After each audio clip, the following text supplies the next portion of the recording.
Yo, yo, yo. Welcome everyone to the final pre 1.0 tourney. I'm going to be joined by Mad Magical today, the amazing caster. That guy is, a legend in the scene already, if I may say already, he's so good.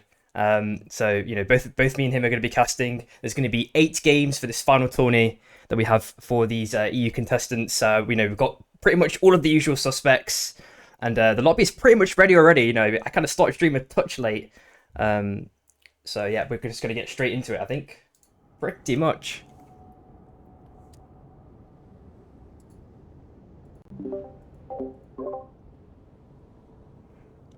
I think Magic was starting up his stream too, so. Indeed, I am. I'm getting Oh, it all set up, and I'm just trying to get the stream together working. awesome sauce. Nice. Oh man, how you been doing then? I know that you had some back problems not too long ago. Hopefully Oh you're my okay now. god. I still don't even know what happened. My back literally just woke up one day and it was just killing me. Oh I have no. no idea still what happened. It was the most random thing, but I am much better now. Oh, perfect, man. Glad to hear it. I'm just trying to figure out how to do this again. Twin showed me how to do this, but now I'm forgetting exactly how to do it. Here.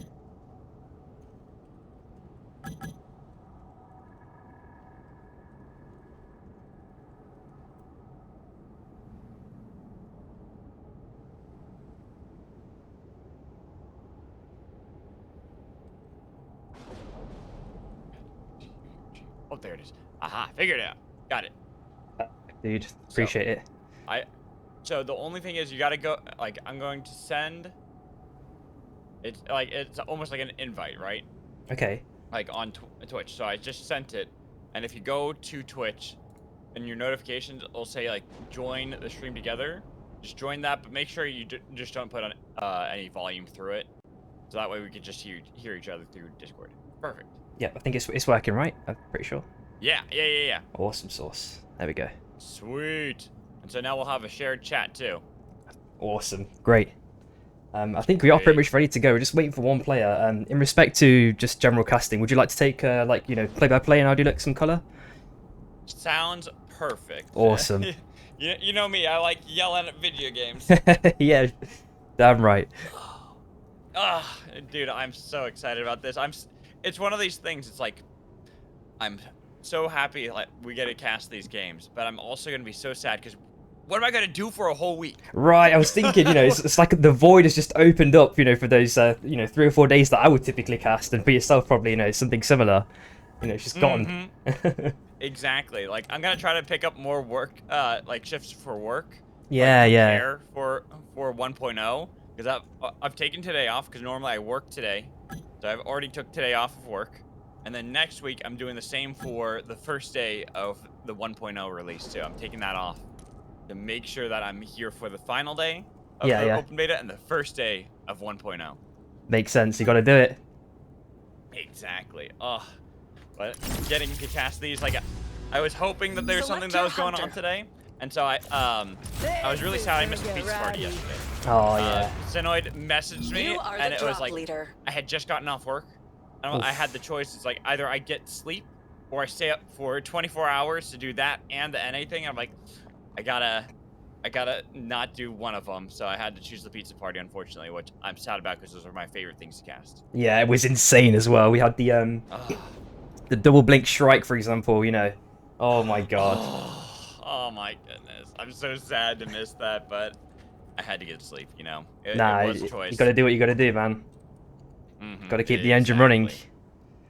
Exactly. So it was unfortunate, but I know there will be more pizza parties, especially coming into 1.0.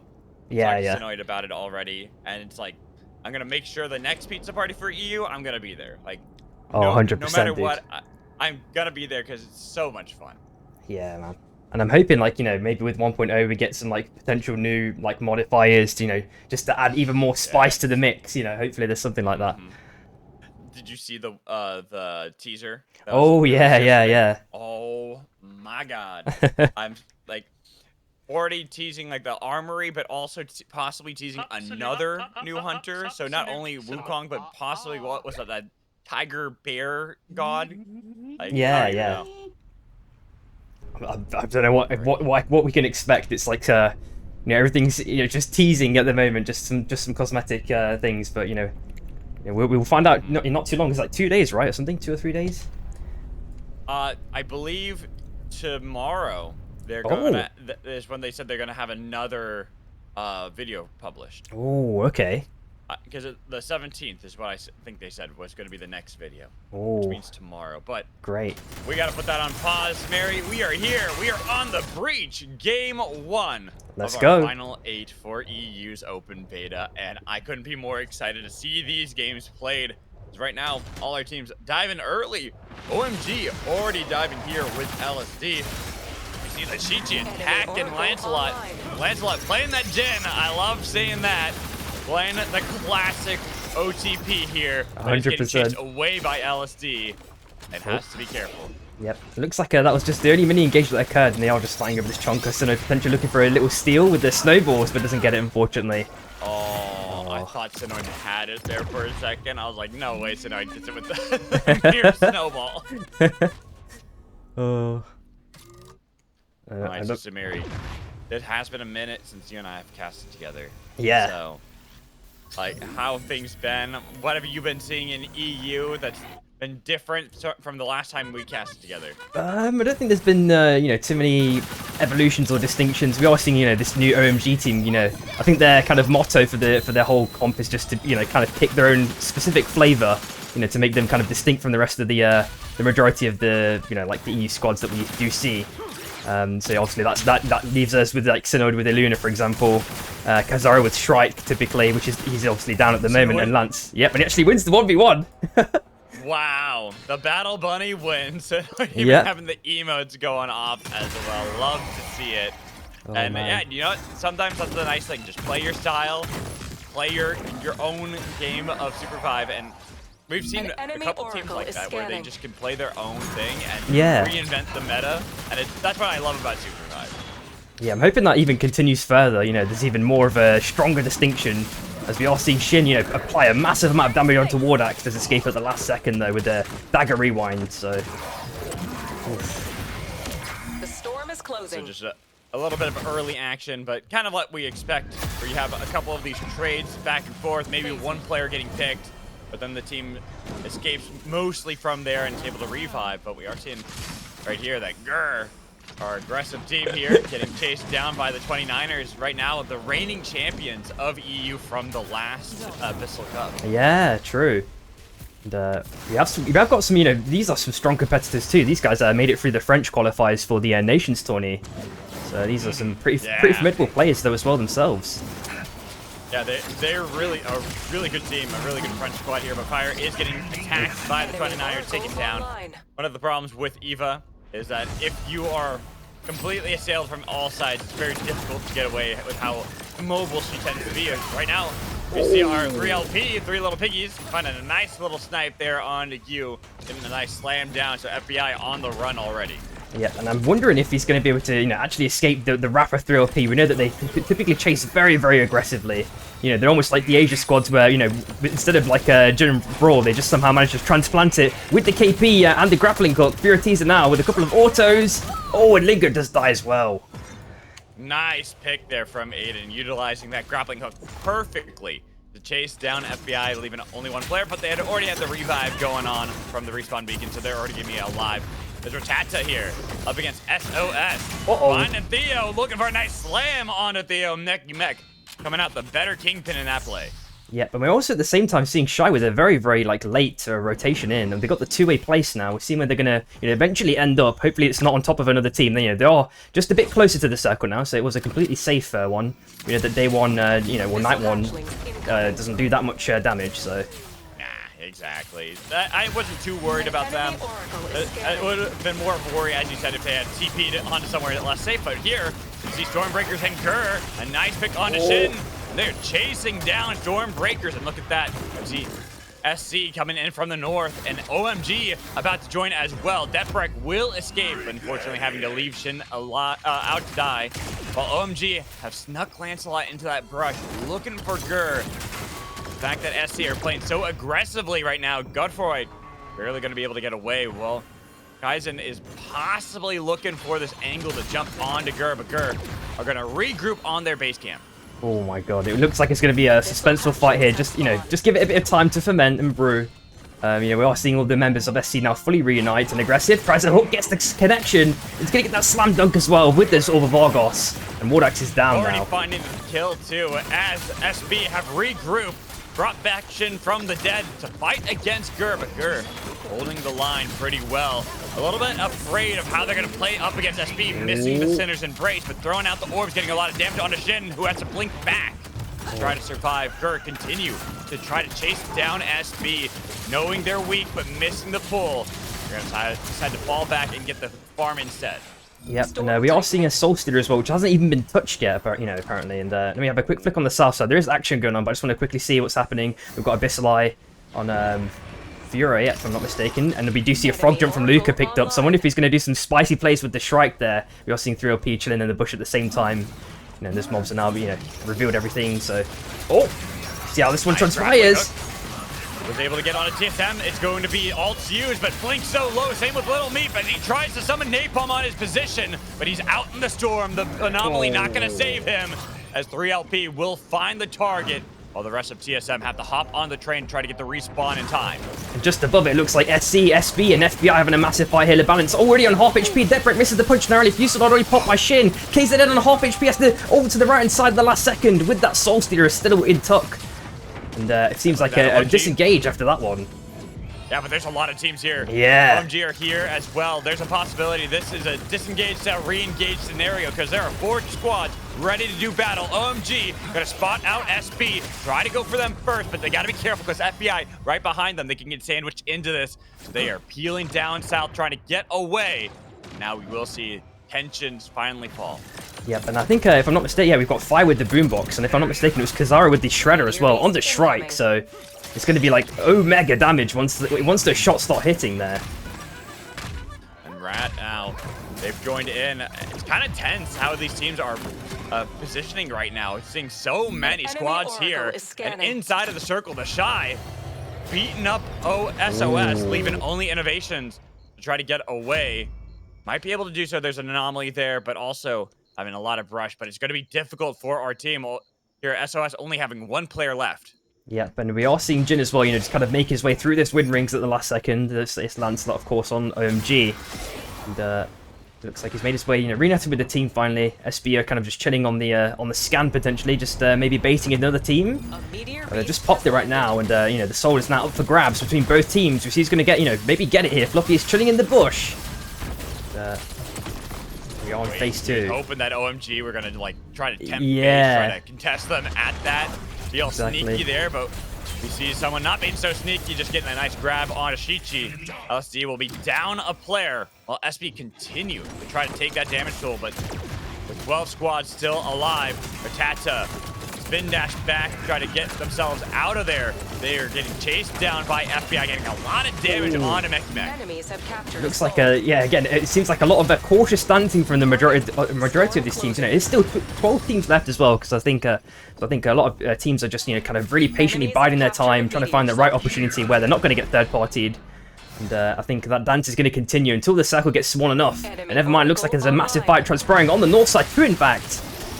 Yeah, see Kerr having to take the rings to try to get away. Unfortunately, not going to be able to get Fire out of there. Eva down. Aggressive and Godfroy have been able to get out, but we saw LSD up in the north. They were still fighting up against the serial chillers, leaving only LeBalance alive as he tries to get back over the island there. But is he going to be able to get out of this one alive? Finally taking down the Shrike.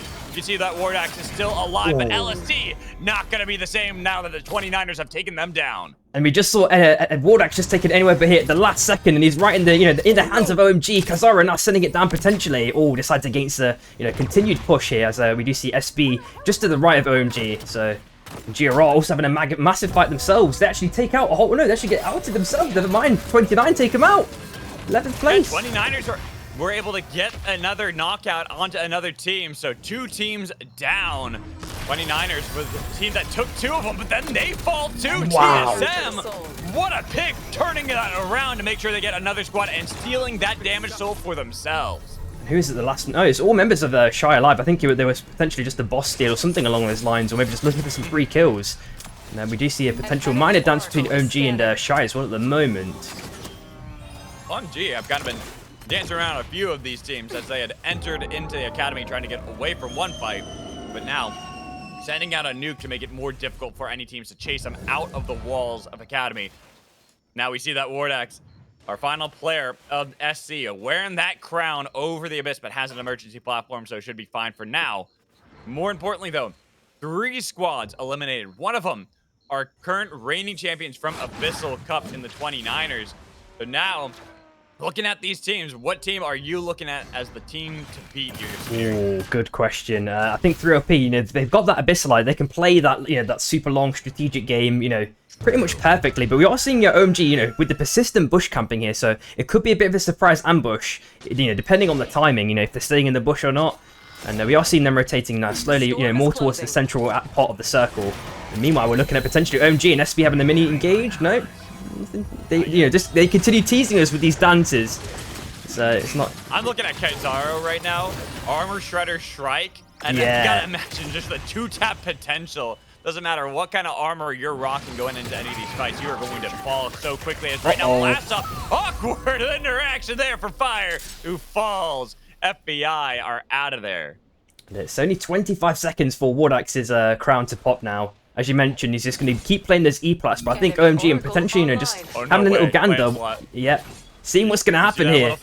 Oh. They're looking for it. They're trying to find them, but Wardax playing this one wisely. Already going down to the south, but here's Lancelot to chase them down. 10 seconds remaining. Emergency platform, but they're on his position. Locked down with a stun, and Wardax gone before the crown can pop. Oh, and another engagement here. SOS and SB.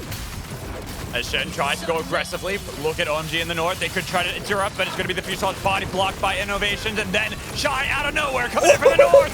SOS in a bad spot. Only Innovations able to get out of there, while Stormbreakers have been pushed back by Sprocaine, doing a little bit of damage. But SOS with a crown, they have one more chance. If Innovations can pull off a miracle, SOS can be back in this game. Oh, you just do see the nuke drop now as well. I think from Shy, if I'm not mistaken. Yeah, it's on Yasser, so that bonfire is no longer. We are looking at SB. Fluffy Fish, you know, he's lost all the armor, just got a bit of shield left. OMG are absolutely decimating at the moment, as you mentioned, with that Shredder. Innovation chilling on that small island as well. Sprocaine sending in a massive amount of damage alongside reinforcements of Hachi. And the Wisp of Fortune does not get picked up by Synoid. Oh, and he gets spiked as well! And now they're just down to Jin over the abyss while Shy pushed back onto the Stormbreaker. Zephyrek taking a lot of damage. They've got Hachi on the other side. Hachi got the kill onto Zephyrek, but pulled in. Three little pigs out of nowhere. Take Yasser out of the equation. But Lancelot has a dunk onto Shy. Not paying enough attention to the Jin player. Innovation still got a minute left. Oh my god, again! A double dunk from Lancelot helps to execute SB. How many kills has he picked up? 3? It feels like he's picked up 6 or something. Oh my god, he's gone crazy mode. And he's looking for Innovations. Gets the crown here. Lancelot waiting it. Abyssal Breaker onto him. 45 seconds left for Innovations, but he's still alive. Hard to get rid of that oath just yet. Who does juke for now? We see that Hachi was taken out by 3 little pigs. Innovations still playing out of their mind with a feather. Then the emergency penguin sent out, but losing land. Has to go back towards the machine, and the lasers try to stay safe. But they've got Meki Mech on the position. The rest of Ratata are trying to see if they can get rid of Innovations, but he jukes away. Going too far. Throw the hammer at him. Try to keep him into the storm. You've got 15 seconds left, Innovations. No goddamn way you're going to be able to survive this entire time. Too many teams. OMG back in the fight in the storm. Another spin dash for SOS. Innovations has been playing out of their goddamn minds. And guess what? The team is back. No way. That was like the perfect play. You know, you couldn't ask for anything more perfect. We're looking at Mana with a massive ulti onto Lance. He instantly gets dunked at the same time. 3OP looking for a quick third party. Karazaro 1 HP. Just get out at the last second. We are seeing SOS still full 3-man, but you know, they've got very little space to play on now.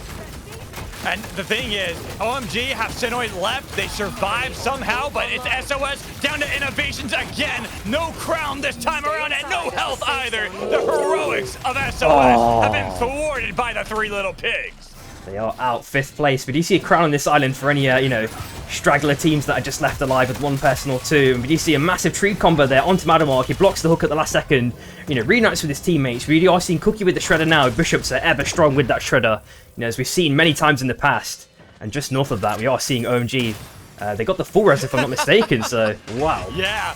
How many lives does OMG have? That's the second time in the course of, like, what, 3 minutes that they've been able to revive off? Yeah. Like, kind of crazy to see how many times they've been able to survive.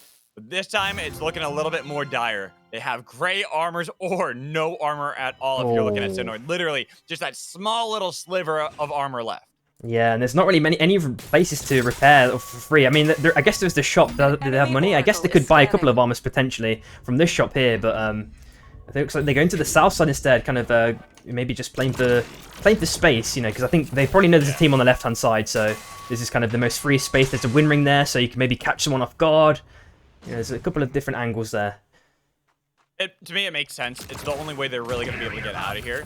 Yeah. Like, if they go down south, at least they have an option. Teams have to play towards them.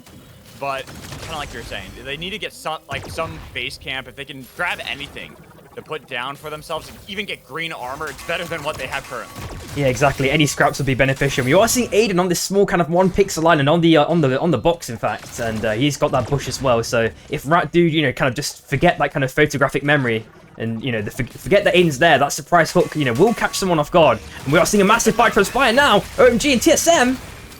They already got the knock on a blink, and Lancelot went to the north, but somehow the two players left here at the machine. Lancelot will slide back towards the rest of them. Meki Mek looking for a pull, not going to be able to get onto Kaizaro, but they've already gotten Blink back up. Little Meep was able to save the team, and then Synoid sent in aggressively, but you don't want the Luna to be the aggressive one. You need it to be Lancelot, and then Luca finding the snipes onto them, leaving only Lancelot again. OMG trying to be like cats with 9 lives. That is down to only Lancelot over the abyss without a crown. The crown was back where you had been previously. You have to be able to grab it. You're on to land, but they've already got it controlled by Luca. Lancelot instead having to utilize the glider engines in order to survive. You have some time with the Storm Shift, especially with all this abyss. Yeah, and it's one of those things as well, you know, maybe it could be the fact that Rat goes down to the south side, forces a fight in TSM, and that might give Lancelot that opportunity to go for that crown. There is obviously one north side too as well, so it could be, you know, kind of if the south side goes to the north or if the north side goes to the south sort of thing. And Lance is, you know, just continuing to dance on those small, you know, mini islands from those boxes for now. He's also got the E-plat too for an extra bit of insurance, so... He's trying to bait them in so bad. He wants someone to chase them. Like, you look how he set up every dunk there as Jin. Like, okay, come on, chase me, please, please. He's got these scan grenades too. So it is going to be difficult for any team to play to Lancelot right now. But looking at the 3 teams that are remaining, at least fully squatted up, sending in, looking for the crown. But unfortunately, Lancelot, I think you needed to wait there. He puts himself in a bad spot and is taken down pretty easily by TSM. Yeah, and I think the thing is he could have just played on the right-hand side potentially. I think, you know, I think this might be solid ground potentially. Could have just went there for... Oh no, that's actually not solid ground, I think, in that scenario. But or he just played the island either way, or played the E-plat. You know, he's playing to his strengths there in the circle, you could argue. I don't think a crown play is going to be possible. You just kind of play for the individual kills sort of thing. Agreed. I think it just play to outlast at that point and have a team make a mistake, because look at how the circle is. Yeah, it exactly. Is nearly all abyss. Glider engines. So you're going to have to be perfect with your feathering as TSM are shipping it towards Rattata. Looking for damage on him, finding the snipe. They went over the abyss accidentally, and now 3 little pigs strike. Rattata trying to get back into the circle because they know being a man down, they have to survive out with the glider engines. And I don't know if you saw that, but Adamok just at the last second, he looted Lance's box, if I'm not mistaken, or someone's box, and picked up an E-plat. So, you know, he was thinking ahead. And then, of course, he gets spiked at the last second, so he can't even provide his team with that benefit. So these guys are just going to have to play on the gliders now permanently. Oof. And looking at how there's only that little island that is available for any teams, and only 1 E-plat. I believe that's for 3 little pigs. It's for Tiza, who has the E-plat. Only that one with an abyssal eye. So only 1 team will be relatively safe as we get into the circle. Oh my god! And it looks like 3OP are incredibly strong. They've got the you know, they've got the E-plat, they've got the bonfire as well. They can get armors. They've got the armor soul as well. So they're going to be extra, you know, giga sustained for this you know, this last fight we're looking at between these 3 teams. Oh, and the circle moves towards them as well. Wow, Three Little Pigs are given everything in this one. Going back towards them, forcing Rattata and TSM to have to now play into 3LP's hands. Yep, and I think we just have to have a quick look at economy as well, just to make sure. Oh, there is a potential for a crown buy as well, should anyone be able to get to a shop. I know it's obviously very difficult, you know, in this specific use case, but oh, we are seeing a frog jump play from TSM. They're shipping it. They have to go early because they know that TSM control it. There's a boombox at play, but Rattata, they have to see if they can go for the fight. There's E-Blast everywhere. Blast off! Oh my god! Aiden forced back over to the circle. Cookies with a dunk. Rattata back in the game. That's TSM still holding control over the base camp, getting a lot of damage, bringing the shield, taking out the ult, but there's a snipe on the other side. Then Rattata trying to play and push back TSM, leaving only one Aiden alive. And same with Kaizaro. They're trying to see how they can play this one. Not Kaizaro, I'm saying this Luca here. Push back into the alley-oop dunk. Aiden finding the dunk on it, but then getting dunked themselves by Rattata. And of course he gets turned into a snowman right at the last. Couldn't even do anything. Oh my god, so that is Rat taking game number 1 there. Wow. Wow, what an end. Oh my god. Luca got alley-oop dunked by Rattata and Three Little Pigs. I've never seen two enemies work so well together to get a kill. Right. It's like a pass the parcel. I don't know if you guys know about that little kind of kids game. Yeah. Just, you know, okay, look, I watch a lot of Bluey. Oh, okay. I'll admit it, Bluey's goated, so I know exactly what pass the parcel is because of that. Okay, awesome sauce. And just let's have a quick look at the Storm Shift for game 2, because I think, yeah, with these 8 games, you know, the typical rotation of 6 is slightly modified in this scenario. We are looking at bullet trains for game number 2. Your favorite? Oh yeah, everyone knows that me and bullet trains name a more iconic duo, right? So we have a lot of people in chat joining in. So what's up, Kaya, Blue? I saw Relic was here as well. So Relic was asking for the format of the games today. I know it's 8 games, but are there going to be bans in this? Yeah, so just basically 8 games. There's no special modifiers. It's just normal items, normal team comps, no bans, nothing, you know. But we have just got a bit, you know, because it's 8 games, we've got, you know, some extra storm shifts essentially. Yeah. And so, wait, I'm sorry. Were there bans or no bans? No bans. Choose wisely. Okay, that's what I thought. I just wanted to confirm that. Yeah. No worries. This is gonna get So having a standard 8 games, everyone gets to play what they're best at, going out with style for EU. Like I said, I just love casting this game, so it's so exciting to be here for the final 8 games of EU scrims. I guess you can call them scrims because it's still like them practicing, but they're all taking it very seriously, wanting to go out with style for EU's open beta. Of course, and yeah, I can't wait to see, like, you know, what player, like, for example, pops up with Wukong. Have you got any, like, speculation as to, like, you know, if we used to look at, like, the EU and NA talent, who do you think would pick up Wukong and, like, go crazy mode with him? That's a good question. I know that you might not know everything about his skills and stuff, but, like, you know. Yeah. Okay, so from what I have to guess with Wukong is he's gonna play a little bit like Jin and a little bit like Shiv. Okay. I say only a little bit because I think he's gonna be a little bit like more on the tankier side than either of them. Okay, not yeah. Fully indexing into being an assassin, but I still think that's like it will be like a weird mix between Jin and Shiv and maybe like Oath and Bishop. Right? So you're going to use that as an engage, try to use clones to be sneaky to get there, and then try to disrupt backlines that way. So if I'm looking at players like that, I honestly think like a player like Hachi would be a good shout. Even Lancelot, I think, would be an interesting one because I feel like having the clones and already knowing Lancelot's a really good Jin could be a really good Wukong as well. But this is with me just speculating about right? But it's just so nice. Like if you get that call correct, it's going to be so, like, you know, like such a bingo, you know, if you get it, like such a lottery roll if you get it. I'm gonna say those two. I know they're different. Like Hachi's really good at Bishop, and I know Lancelot's really good at Jin. But I think those two players, if I'm correct, and it's a hybrid between like an engager and damage dealer, that those two players are gonna be really good at that. Yeah, 100%. And we've seen 3 teams, if I believe, maybe even more, kind of in the right hand side actually. We're looking at Shichi taking down Mekimech. A quick look over at Rat Or is that an LSD? Also, 2 fights happening subsequently. Looks like Lurox is now chasing Cookies at the last second. Last alive! Uh-oh. Already the last one. Unusual for our games. Cookies trying to get out of there. Rattata from first place to last. Name a more iconic duo when it comes to scrims. Oh man, that's a stinker for them. And yeah, there was so many fights that transpired early game. Very, very surprising early game actually. I mean, typically we see no teams dying in EU at least until like day 2 or 3.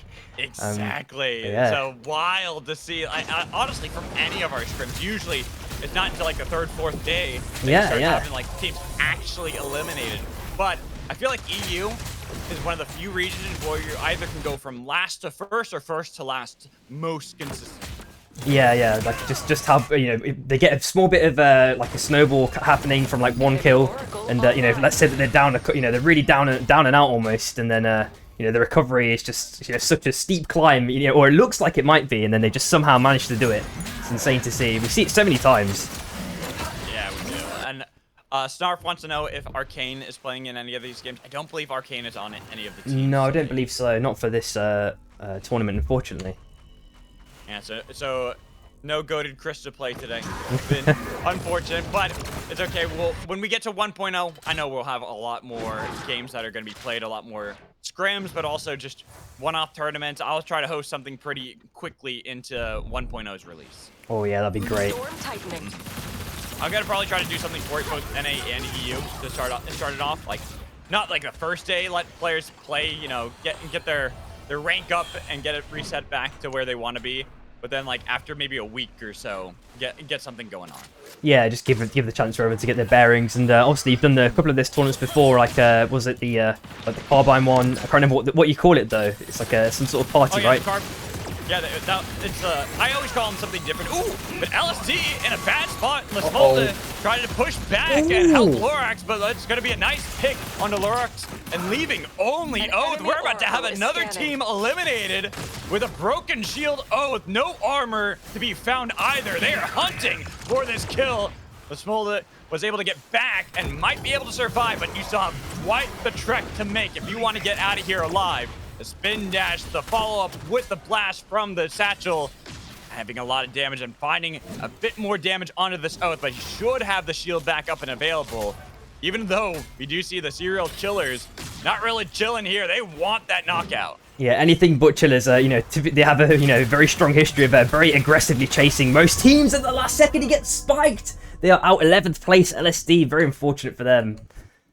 Oh, man. Early exits here for game 2 of our final 8 games. And we might see another one because Stormbreakers, gold armor, stop the vault for the 3 little pigs. They got 2nd place last time, but this time they're on the run. Too afraid of trying to do battle with Stormbreakers. Uh-oh, and Katara looks like he might be getting caught out. Takes the anomaly kind of to the north-hand side. Just get out, though, and FBI might be looking to chase this one. All members level 6 in this scenario, so no ultis. Going to be a bit more of a, secluded fight potentially. We are looking at Abyssal Fang and Replicator on the cards, so we're going to need to see, all of these teams potentially migrating towards that kind of center of the map, and then that would be the ideal, entertainment for us, let's say. We saw a couple teams there hopping onto the bullet train. Luca getting on one, Sinoid getting on the other, trying to reposition, probably even get a recall in for OMG to get a better position into the circle. Because they're still getting chased down by FBI as they're clearing out Bane Grove the best they can, but Kaizaro already found out, tagged by the bungee shot, dragged back in. A nice, easy knockout. They'll be able to confirm that kill easily. Yep, and I believe we'll probably see a res happening soon on the south side. We do see Lance now backing on Sinoid, and it looks like SB are taking the Fang for free, completely uncontested. If you look at the map, there's just no one around them.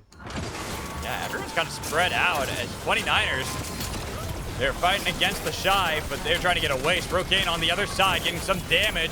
The Roof still being hunted down into the desert, and then the Ori split away from the rest of the team. And get the Ori, that's going to be a nice target for the Shy, and that is why they are hunting down for Myth. Looking for Ori. No. Nice spike and a nice easy confirmed kill. Very, very nicely done. It's a very nice easy pick, a free shard. But I think 20 now are not going to be able to reset here. There's many reses, still in this wide circle, so this should be fine here in this scenario. Not too bad.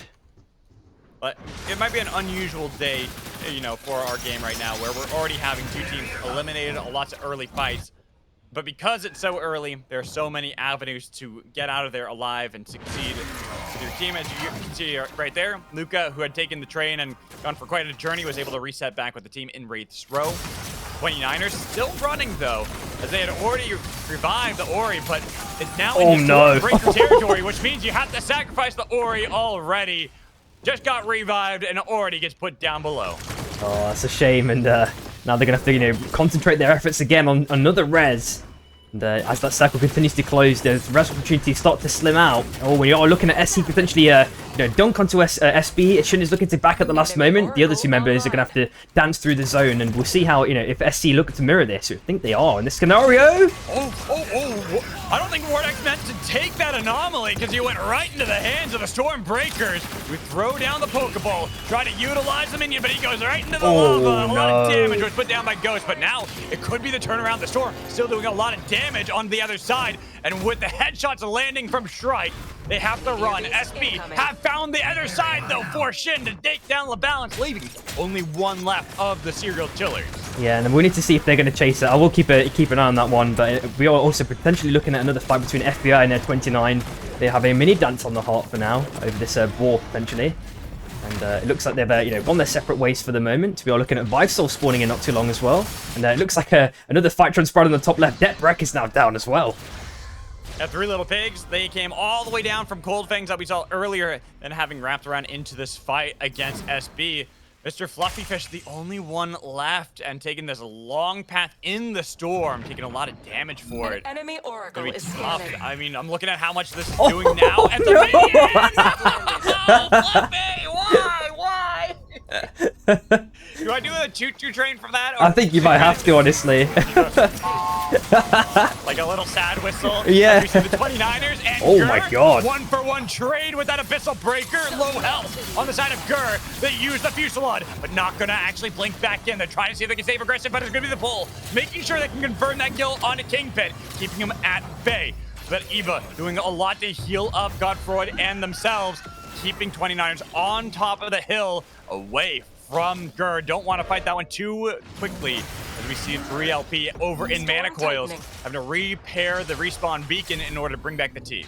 Yeah, I'm surprised. Like, Akalinks was all the way north side. It was really odd. Like, he must have been looking for some really late farm or something along those lines. We are seeing a crown pickup as well from Ash, 1 minute 40, with a box attempt as well, just for insurance. And it looks like a TSM. Yeah, they're already getting that soul. It's already less than half HP here. Very nice pickup for them. Wow. That's what happens when you have a strike, right? Strike can do a lot of damage to those really quickly. But getting that for the side of TSM, gonna give them a lot of confidence here, having the first soul. It's a 5 soul as the potential second. Seeing how teams are already moving around, and TSM have a potential to get double souls, because teams haven't yet started onto that 5 soul, but we look up north, Gur at the heart. FBI trying to get them off of it. It is going to be the Sinner's Embrace connecting with the stun. They've been able to stick onto the respawn. They bring back aggressive while FBI have been split. Looking for the pull, but it's a nice block with a bright shield fire. Having to burst back and try to stay alive. Doesn't want to get caught out. Lingo throwing down the sun to burst a lot on top of him. But Q doesn't want to use anything just yet, waiting to see if they can find this angle onto Gur. But Gur have done a good job so far of kiting backwards. Yeah, it looks like a bit of a stabilization for Jura after they got that res. You know, Godofro was there with the Fusillade to provide the extra bit of space for Salma here on that Eva to get that res off. Very, very nicely done by GRR. Yeah, really, really done. Well done. Keeping themselves alive, getting the revive, getting out of there too, because that's also a potential problem sometimes when you stick onto those respawns for too long. You put yourself in a bad spot. But right now, the serial killers trying to fight, and the train!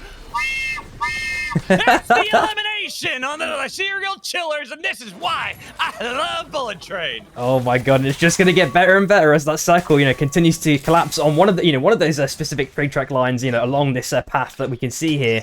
Oof.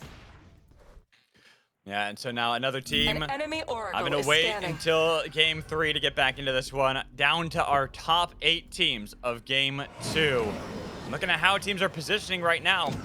It's quite crazy to see, because only one team, I think, from the top... No, yeah, one team from the top 3 here is alive in 3LP. I think it was TSM as the other team, right? Yeah. Two teams of the top 3? Yeah. The storm I was is trying to remember closing. who got, because it was Rattata that won game 1, but they were the first ones eliminated in this game. Now 3LP, they've got gold armors on 2 for Tiza.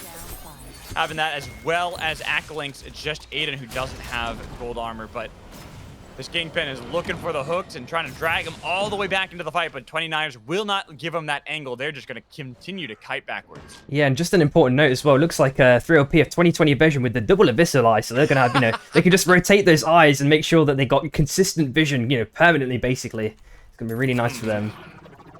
Always have an idea of where the enemy is. Like right now, they know there's a team over in this area. One, they had seen the 29ers earlier, but two, they also have those eyes missing the pull just barely onto Akalinks. Just to the north of that, we do see FBI. We are looking at Ivor Morius as well. 40 seconds, and 3LP have kind of potentially first dibs. Jerome, might be a train death potentially. I think so. A little quick whistle there. So we've got the bullet train kind of coming in clutch in this game.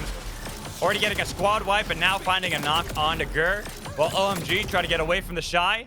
Sprocaine sending out some fire, but gotta be careful because the train about to clack down the tracks, and that's why they decided to go backwards. But a good mortar to get rid of the emergency penguin platforms. The Shy were momentarily vulnerable, but no team was in a position to actually punish them. Yeah, and weirdly enough, we are seeing Synod towards the left-hand side of the rest of his teammates, and now they're all backing onto this small island here. Got the Zero, there is a res potentially there to pick up, and we are potentially looking at another face-off or another fight between 29 and FBI. Looks like it's disengaged itself. Maybe? Keeping themselves safe. A nice spike. Finding damage on the Lingo. Missing the grappling hook, but still pressuring back FBI into that corridor. 29ers as well at the flank, but they've already put down the laser, making it difficult for FBI to get out of this one. Try to go for the phase walk dash with the pull. Barely missing that. It was a good bright shield put down by Q. Keeping them alive here in this corridor. It looks like, I think 3LP did take the Ivor Morius as well, if I'm not mistaken. They did have first dibs on it. I'm just quickly trying to look at these not too sure actually in this scenario. At the same time, it looks like another fight or another death at least happened. It looks like it's been rezzed up. Maybe I'm not too sure. Maybe I misread that. I Kazaro. think it was actually a knock. Yeah, it was a knock onto OMG right there, as they're trying to get away from two teams. 3 Little Pigs and SOS chasing onto OMG, but right now they have been able to successfully get away. But for how much longer, especially because we have to play with the train, and we saw someone was aboard the train. It's FBI. They might disembark and try to see if they can go for the fight, but there's too many squads, and that's why they hold on to the train ticket. Make sure they get further away, as the train will confirm a kill, but it's only onto the Wisp, because it was already the fight from Gur, beating the 29ers, who are now on the run. It's just Ash with a crown, trying to survive. Oh, and it looks like someone's been hooked or caught out here. Aiden's in a big amount of trouble against the SOS. The hammers and the autos are being exchanged. Looks like he's made it away with about half HP, and Sinnoh does find Lingo at the same time. FBI are now 2-man. 2-man for the team, losing Lingo.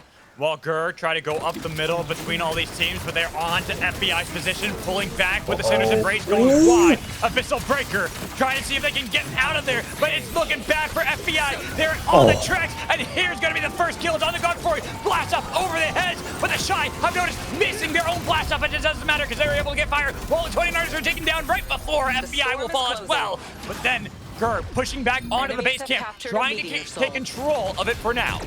And OMG ideally need to get out of the center of this circle because there's so many teams collapsing on them. Oh no, looks like a bigger hook there. Synod is already gone, and it's just Lance now last alive for OMG. Oof. And hey, if you're gonna have one player left, you want it to be Lance. If you can pick up a crown, you can have a heroic play here for OMG. Remember last game there, Samiri? It was the heroics of Sinoid to keep the team alive. How many lives they had previously to get top 3. Right now, a pull, what a pull! With the dunk onto Hachi. Gur already taking themselves a kill, but now SOS push them into the storm. They have such a small platform, that's why they have to create it with the emergency penguin. Oh, and they're going to take the train at the last second. Aggressive does, take it a little bit, and the hook attempt narrowly fails against Sprocaine. They did pick up an armor shredder from Hachi, was like a very high priority target, but Sprocaine is now pummeling them with those RMBs. Oh. Look at the damage on Aggressive as they look for Yes Sir. That's the target, but already Sprocaine in position. It's a Fuselon missing. The Sunburst landing. Then the dash in for Sprocaine to get rid of Godfroy. Sinner's Embrace on a 2, but they're not even going to be deterred. SOS go right into the fight with Aggressive taken down by the train. And then SOS looking for the pull onto Shy, but not going to land it just yet. They just get a little bit of damage onto Yes Sir, while Sprocaine confirmed the kill, leaving only one left for Gur. And I believe you forgot something there, Magical. I think I need to hear a certain audio cue. There we go. Always got to get the train whistle in there. Of course. It was a nice kill there from our train, finding another one in this game. But I'm looking at this lone Eva, hoping to play with the tracks and utilize the train for themselves. And, yeah, it's going to become almost like Sinnoh's little mini game that he had where this. Salma has to keep dodging it. I don't think she can dodge all of this stuff. There's so many autos and the flurry of skills coming her way. And GRR are out in 6th place, unfortunately. Yasser with 1 minute left on the crown as well. Was able to get the assist, so they were able to get that as we do see Sprocaine taking down Lancelot. So not going to have that heroics from our Jhin player. Instead, there's going to be 50 seconds on the clock for the Shy. They want to bring back the team fully, but up in the north, 3 Little Pigs getting attacked by TSM. Push back for a teaser, the target that they get rid of first and leave Akalinks as the last one left for 3 Little Pigs. SOS has spotted him out. Not trying to see if they can jump onto Akalinks as he's looking for the train, but not going to hop on. Instead, going right back over the abyss. Yes, sir, 30 seconds left. Trying to find the snipe, almost was able to get it. Akalinks barely with any help. Has to go again onto the tracks to try to survive, but you know who's up in the north. Oh, no. TSM will eliminate the 3 Little Pigs. And yeah, as you mentioned before, Shy don't have too long. It's going to be about 10 seconds, and they're going to be uncontested because it is a Saros. It's very, very hard, and it's kind of almost like a very restricted area with lots of walls, which makes it easy for Yasser to get that R&B as well. So they're definitely going to get this crown off. We are seeing TSM double sold up as well, looking mighty strong with his armors as well. Only one team from last game in the top 3 that is in the top 3 now. TSM here up in the north, and they're looking mighty strong. Double soul, Vive soul, and damage soul with gold armors on 2 of the 3. Or we look at our other teams, the Shy having to take their own little portal down to safety and keep themselves within the circle. An enemy That is actually a pretty safe spot because you look at where teams have to go in order to get onto their position. They got to go through the tracks as well as a lot of abyss in order to get on top of the Shy. Yeah, and it makes me wonder if TSM are going to try some sort of pad play on the right-hand side to just kind of push out Shy, because that would be the ideal circumstance here, because it would force them onto the train tracks, obviously, with that, 150-mile bullet train. It is a bullet train, it's going so fast that, if Shy are caught off guard, they're all turn into mincemeat in no time. It's really whether or not they have any jump pads, I think, that's going to dictate if they go over there. Yeah, exactly. Otherwise, they'll have to go down towards SOS and play on the tracks, which, as you're talking about, with bullet trains, it's a very tricky situation because there we go. Right now they're fortified. There's that jump pad, sending Blink over already, spotting out the Shy, but the rest of TSM not wanting this just yet. Yes, sir. Using the phase walk to get a little bit of information onto TSM, but TSM don't even use that jump pad they placed down. Instead, they're waiting it out, too afraid of going onto the Shy before SOS. They're gonna do like a banana shape here. I think they're gonna try and crescent around because I think this terrain might be a bit too high to consistently high to cross over. So they're gonna go like this potentially. Maybe if you can see my cursor, I'm not too sure, but yeah. I saw. Okay, great. That's you might be right. That's exactly what they do. They go for the banana shape and they find Hachi, the first target, with Chai now on the tracks. They've lost their position, given up to TSM. SOS, they were able to push in first 2 into the south, and there's going to be the portal away. Sprocaine trying to survive, utilizing the Abyss play at his beck and a call, but it's going to be the push he back gets from SOS sniped! to take down Sprocaine. Yes, sir, has picked up a crown, avoiding the train, utilizing the base camp they had placed before, but it's going to be the glider engine and the glider jets from Little Meat to try to get Yes, sir, pushed into the circle as well. He's still surviving for a while. 1 minute and 40 seconds left on the clock. A long time to kill for a Myth by themselves. Oh, and TSM potentially might be running out of space here. We do see that circle kind of pull to the top left-hand side. 1 minute 30, as you mentioned. Yas is going to have to keep dancing, kind of on and off those train tracks, which he's done perfectly so far. Little Meat tries a little send at the last second. Oh, that would have been spicy. He's setting up the Fury now. Let's see if he gets any shots or any damage. Oh, Nice pull, landing from Theo, looking for the dunk onto them. Blast off goes over Blink, but he still gets the snipe regardless. Theo taking the kill onto Blink. Emergency Penguin giving Yasser a little bit more room to play with. Another crown, it's Little Meep too. They both have it, but which one will work? As it was pushed in, and there's gonna be the trainer behind them, but it's gonna be the Shy with the dunk. Bring it back in the team, looking for Little Meep as well with barely any health left. Well, the Shy have to deal with SOS, taking down Hachi. Sprocaine trying to get the Sunburst on top of Little Meep. It's just him alive, and it's gonna be the snipe down from SOS, who take the game. Little Meep has nowhere to go, pulled into the battle, trying to get away, but they make sure that it's SOS to win. Oh, what an amazing endgame. Yasser with that, that crown pick off at the last second. Meep surviving as long as he did there in that scenario as well. Very, very nice stuff from all teams. And it's such an awkward play there for, from all three team members to try and, especially when there's a crown in play. It just makes it so awkward, Oh, really nicely done though. It was very nicely done. And I wasn't sure. I was really thinking there's a possibility that TSM get another crown play there. They fight again against SOS. It's like, how many times can SOS beat a team that was down to one player? But in the end, they were able to get the kill on to Little Meep, deny a crown that could have been stolen away by the Shy, or even TSM getting their own crown. Yep, and that was obviously game 2. Now we are shortly heading into game 3, which is going to be unstable portals this time. So, it's one that we don't get typically too often in the EU, but, because we've got this extra couple of games, we can add it in and, add to the spice, of course. Alrighty, just need to make sure everyone's ready. Sorry, just taking a little breather from all that, because that was a lot of action from our teams in these final 8 games of EU. And seeing how exciting they are. That one having a lot of bullet train kills, which makes me very happy. Yeah, and just recalling some memorable moments from that. We did see Lance just surviving forever in that bush. You saw so many teams wander past him, and then Sprocaine, I think, eventually did find him. And that was the end of that team there. Was it again? It's OMG, of course. Yeah. All right.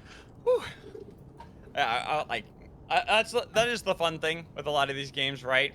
Is that when you get into you can criticize teams, be like, oh, how did they not find this player? How did that player live for so long?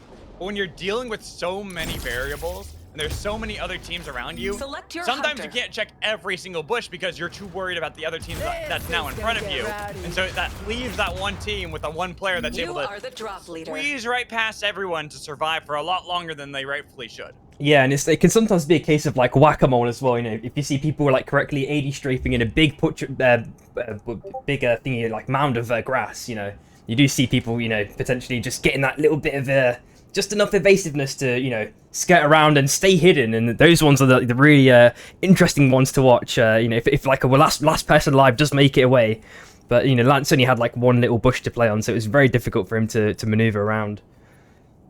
Relic just posted something very interesting, saying, interesting news from China, 20K signups away from 10 million pre-registers. Incredible. Absolutely crazy. Also, I want to give a huge shout out to Snarf yesterday with a huge donation. Absolutely wonderful person. Thank you so much. And then same going over for Twins with gifted subs yesterday. I really appreciate all of you guys. You guys are all awesome. And I appreciate everyone joining in, EU, NA alike. We just have such a great community, and I'm so looking forward to 1.0 and what it will bring. I'm going to do my best to make more content when it comes to 1.0. I'm going to try to stream more. I say try because every time I say that, something else in life comes up and I'm not able to. But we'll see how it goes. Yeah, I mean, it's all about maintaining a healthy balance. As long as you've got that in the tuck, you should be good, man. So I believe you're going to make some amazing content for 1.0. I can't wait to see what you put together, Hey, you and I alike. I know you're going to be right alongside me, helping out. Yeah, for sure. Either casting as you are today, getting us into Game 3. You've been doing an amazing job with spectating it as well for a lot of the Battle Hub stuff. So, huge shout outs to Samiri. If you haven't followed Samiri, by the way, I'm just going to say make sure that you do. How do I do this again? Too kind. I appreciate you.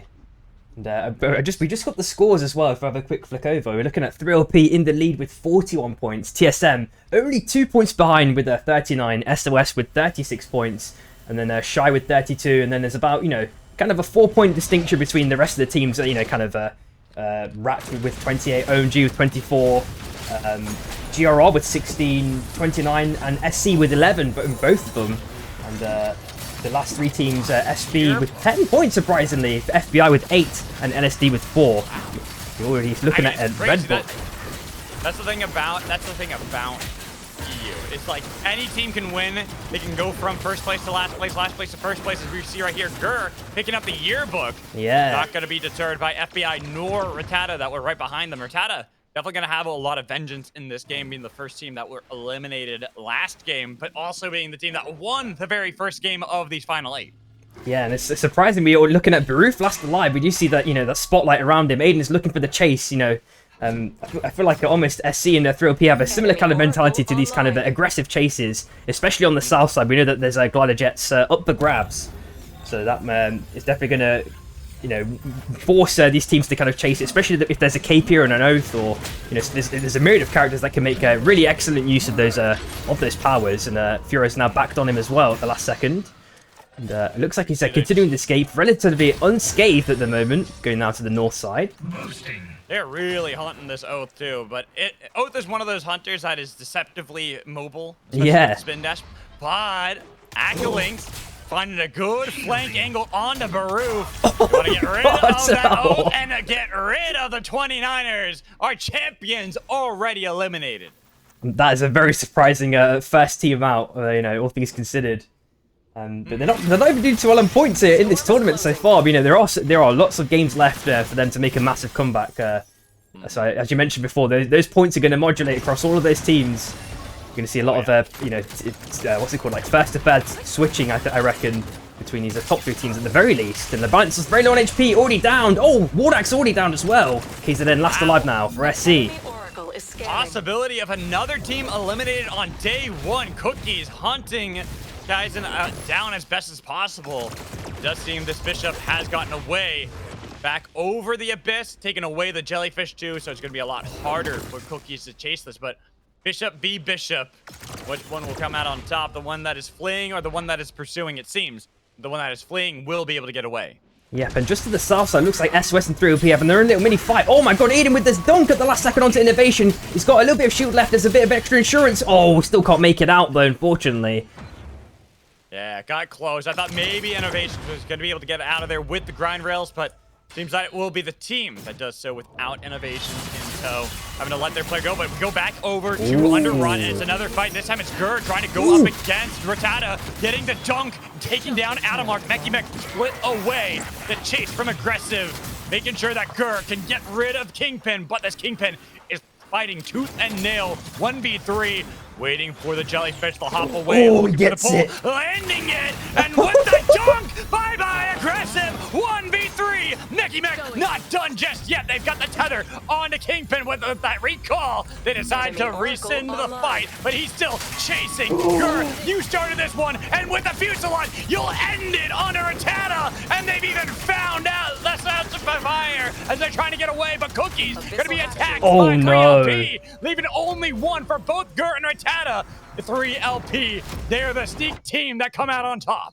I cannot believe that they got the bonus connection with the stun. That's insane. Like, it just looks so weird on my screen. I kind of want to rewatch that one almost. And we are also looking at the same time. Is it Dirty Dame? Yeah, he's going to be caught out by SV. Dirty Dame trying to get away. Has been able to do so for now.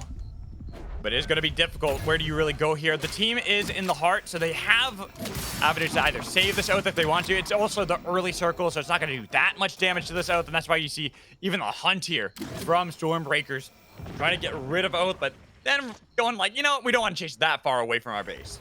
Yeah, and you could almost say something like akin to waterboarding. Like, it's just like the mental torture that, you're in the zone, you're taking damage. It's something you shouldn't be doing.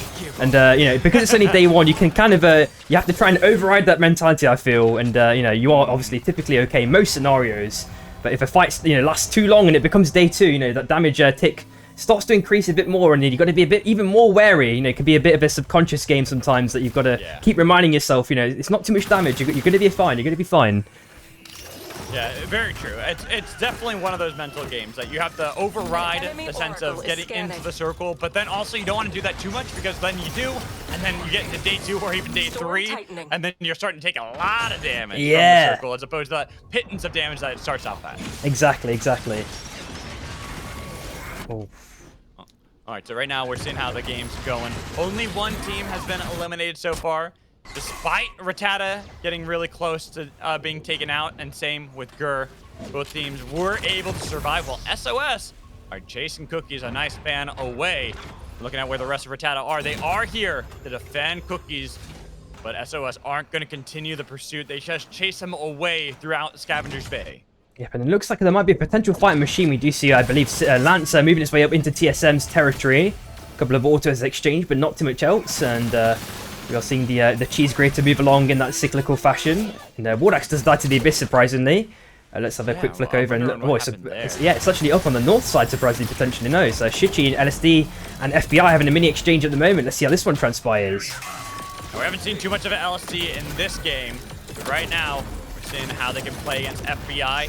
Both teams staring one another down, looking at Lorax on the top side, who would look for the flank onto the back line, but they've noticed, and it's going to be the dunk, but it's onto Oath. Not really the target they want to be able to land on. With the chains connected, not going to follow it up. Instead, just going to chase back FBI to the base camp. Keep them there for now, knowing there aren't any other teams missing the bungee shot. That could have been the window to start. But we see on the kill feed that Rattata are taken down by the Shy. While they were able to get a trade back onto Sprocaine, LSD continue to stare down FBI on the base camp. Each side having information, but neither wanting to start it. It's going to be the bungee shot onto Lingo. But then they have to bait in. You guys go back, try to survive while Fire takes a lot of the damage. They threw a lot more back onto CG. CG healing back up. The blast up. Abyssal Breaker wide. But now Lingo into the back line onto getting that nice spike, but then finding that on to FBI and a spike. FBI are eliminated. And it was one of those like a boiling pot scenarios, you know. It's like it's not a boiling point just yet. I could just tell that the fight was about to transpire, even though there was action going on elsewhere on the map. And you know, the patience did pay off. We are looking at Cookies now last alive and Rat. The Fury's now sent up by Yasser. Is he going to get that ever-important spike onto Cookies? He does make his way through the anomaly, and Hachi's there with the punch at the last second. Gets the stun onto Cookies, and now Cookies has to ult out the last second himself. Was able to get the blast up away, has survived, but there is still the pursuit. Even if you're into the jet stream, could have been a chase, but they decide to relent. He's run, but Cookies has not gotten out of danger just yet. There's no place that's really safe here on the breach while we look at SB finding Fortiza. And we are left with just Akalinks alive. And, the res opportunities are very slim in this specific, like left-hand side of the circle. So he's going to have to, dance his way around. Looks like he's evaded the eyes of most teams here. We're looking at Cookies now making his way back, potentially for some team boxes, maybe for some box reses. That's probably going to happen. We'll see what's going to transpire shortly. Yeah, there is a box there, potentially 2. So just need to see what he does stick. Yep, it is a box res. Go for it. Yeah. I don't think it's a terrible idea, especially with how close the circle is. You'll take a lot of damage for it, but you should be able to get back into the circle fast enough. But it's only one player. And looking at where other respawn beacons are, you have that one way down south of Scavenger's Bay that you could get to, but it's going to be tricky. A lot of teams are soon going to be moving their way down into Scavenger's Bay, and we see that LST have gotten themselves in a better position up against OMG. We're now on the run with a really tough spot, and tough spots right now. Stormbreakers in a tough spot because they lose everyone but Shin. Oh, and of course they've lost the Shredder, and now Hachi picking that one up is going to be, really, really bad for the rest of the teams. Their armor's just completely gone permanently, and just above the boss zone, it looks like SC have actually completely taken out GRR, and their own little mini fight isolated. We also in the red GA pickup as well. All members are back. Red GA picked up and getting a lot of the gold too. They're going to swap that around. Really good position here for SC. And talk about good positions. SOS have been in a great position of Scavenger's Bay this entire time. And any team that comes into their territory, they absolute batter. And they're battering here for Tiza as they slam down another kill, leaving only Akalinks alive. It looks like most teams have their own little bit of space. We are seeing Shin just chilling in the bush at the moment. He has got TP Soul as well, still in tow. So if there is a res, like for example on the right hand side, let's say for example he sees TSM going down, he might be able to stick a res. We are seeing Luca potentially scout it out with his own little bird as well. So he's gonna have to play the ultra patient game, look for that perfect window of opportunity. and then, you know, try and strike then. Oh, never mind. Enemies have captured a Yeah, meteor never soul. mind. As Enemies have Tata, captured a soul. you eliminate the Stormbreaker's SOS, getting attacked by LSD, and with Lancelot behind them, Lancelot could be a surprise element to the fight, but they know that there's the crown nearby, and that's why SOS decide to fall back, not wanting to give it any angle for OMG. And it looks like Acklinks might find a, you know, finally a space to res on the full south side. We are looking at Shy and Rat having their little mini face-off. They've obviously picked up the TP soul from Shin / SB, and we are seeing Shy now maybe rotating down to the south side. We do see Mortar as well on Sprocaine, so maybe he does a little bit of a cheese poke onto Rat while they have a little dance around. We are seeing the pad dropped as well. Maybe a potential fight here. Tata holding on to the high ground while Shy have pushed them off momentarily. Yes, sir. Using the phase walk to try to get better information on Ratata. Looking back at Midfield, waiting for the angle. Oh my God. They got the backline by, yes, sir. Pushing back Hachi into the storm, who's forced to blast off away from Sprocaine. Locked in a duel, the corrupted zone, and there is no way out of this one for you, Sprocaine. He has to get back in there. He puts down the portal, and he's trying to take the anomaly through it all, go right through the storm to escape from the danger that Ratata was putting onto him. He has a jet stream. Is it enough time, though, to get back into the circle? Yes! Sprocaine survives! So, yeah, committing to the stick there would have actually been beneficial for Cookies, because, you know, having that shredder would have been a really nice pickup for them. But, you know, Shy out just 2 man. We do see a crown pickup as well, and Acklinks maybe looking for some tasty treats on Hachi, but he's actually turning it around. Oh, messes up the ulti, unfortunately at the last second. Clipped the corner accidentally. Had he gotten Acklinks, that gives the Shy the window back into the game, but still, they have 1:30 on the clock. Sprocaine and Hachi both have gold armor.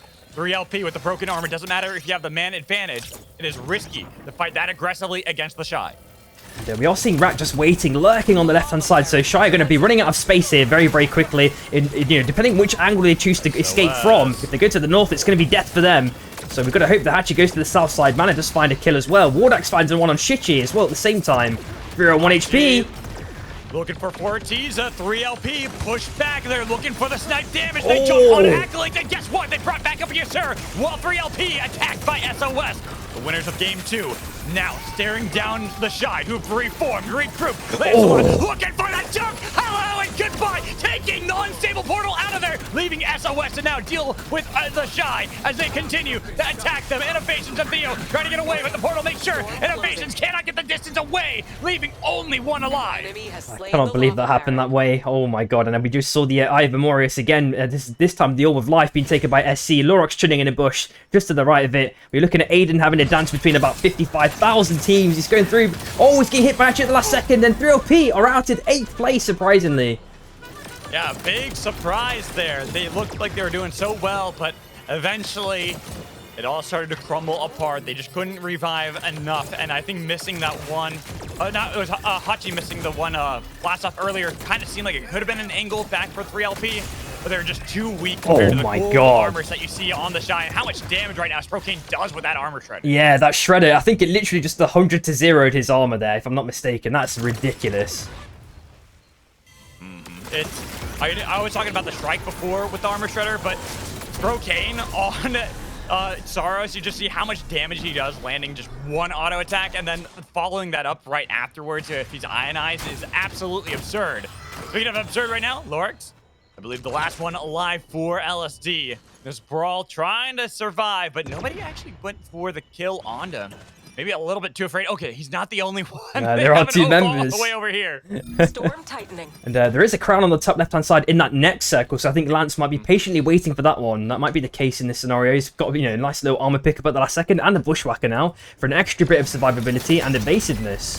Very nice pickup there. I felt bad for Lancelot. He got a nice dunk there in the middle of 2 teams. Right. No crown means that he doesn't get the team back up. So yeah. He gets the kill, he gets a point and looks nice, but now he's got to get that crown as the Shy try to attack TSM. We're forced onto the track. They have plenty of ways out of this one while Lorox getting chased down by the serial killers and Lancelot getting chased by 2 teams as well. A crown for LSD. Lancelot was hoping to find that dunk, but now he's got to heal with the train passing right by. But there's already TSM who have boarded. They push him back, not letting him get the heist to survive as Lancelot taken down by Cookies. Very, very unfortunate there. Oh, and another, you know, that crown is still in play for LSD. Let's see how much longer they're going to last with this one. Oof. There is the unstable portal. You gotta jump into it, but Napalm burned the kill on to Lasmolda, leaving only Lorax down in the south to survive for LSD. 5 squads remain, only 1 with 1 player left. Yep, and that crown, still remains untouched by anyone now. So, all players are basically alive, if I'm not mistaken, apart from Lurox. So, we need to see if that crown will be picked up very shortly in an interesting fight. Oh, the MP nade, very nice done by Hachi there. Yeah.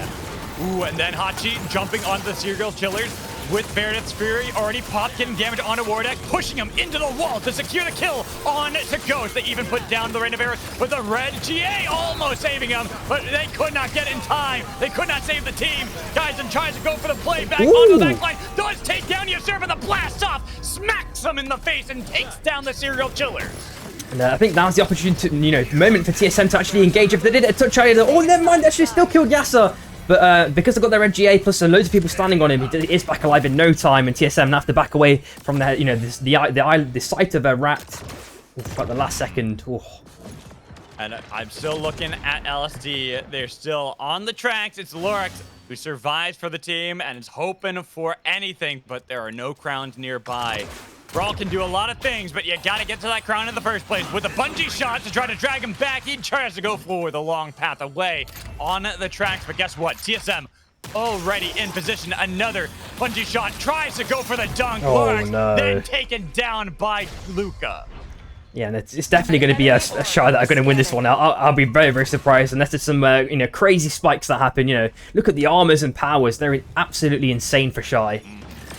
But and they got the high ground. One thing I have learned, Samiri, from EU is you can never expect anything. Yeah. You're very right. In EU. You're very right. Right now, oh, wow. They are in control, though. They have, like you said, the armor on their side, the powers on their side, and the high ground. Yeah. It's difficult for any team to really push into them. Yeah, I don't know if you just saw that again. Adamok's armor just got completely destroyed in 2 shots. Oh my god.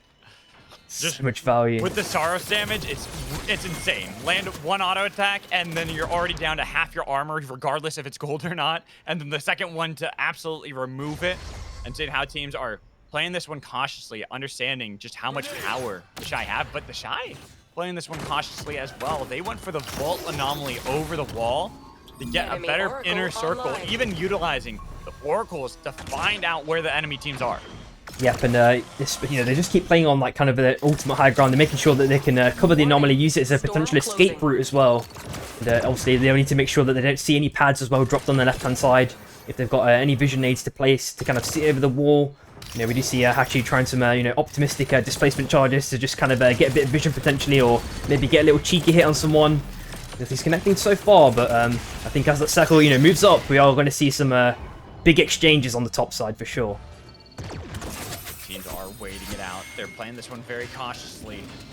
And surprising here for the Shy. They're letting the fight happen, and they can engage afterwards. Luca took a lot of damage, will be able to get back towards the base camp. Has to heal up the armor, though. Rattata taking a bit of damage, too, from Little Meep, while the Shy slowly keep Rat out of the circle. Now, Bungee Shot is going to make sure that Shy have to go for the long path away. Not going to be able to engage easily onto TSM. Yep, and Ratto choosing to go on the left-hand side, pushing into TSM. So TSM are maybe getting sandwiched here as Sprocaine keeps peppering the shots down. And, Blink is now playing on his own pad, makes his way, kind of exchange sides on the mountain. The boombox is now dropped. Let's see how this fight transpires. Waiting for the boombox. Abyssal Breaker trying to separate the fight. And keep in mind, Shy are waiting. They've been biding their time this entire time. It's going to be the blast over the walls and trying to see if they can get over with the jump pad. But Rat are on to Sprocaine, who tries to avoid, even with the punchback, missing the blast up into the storm. Tries to get back. Cookies barely alive. Needs one more auto attack. They have the chase down. Rattata down to 1 player. While TSM, they've got the position onto the Shy. Taking a little bit of damage. Bungee shot onto Luca. Luca not punched back. Surviving, thriving, waiting for the headshots to land. But Sprocaine chasing down through the trees, seeing the anomaly that can be escaped. Nice dodge away. Mech has the crown for Rattata. The only hope for Rattata to get back into this game, find his second victory of the day, while the Shy still hold on to control of the base camp.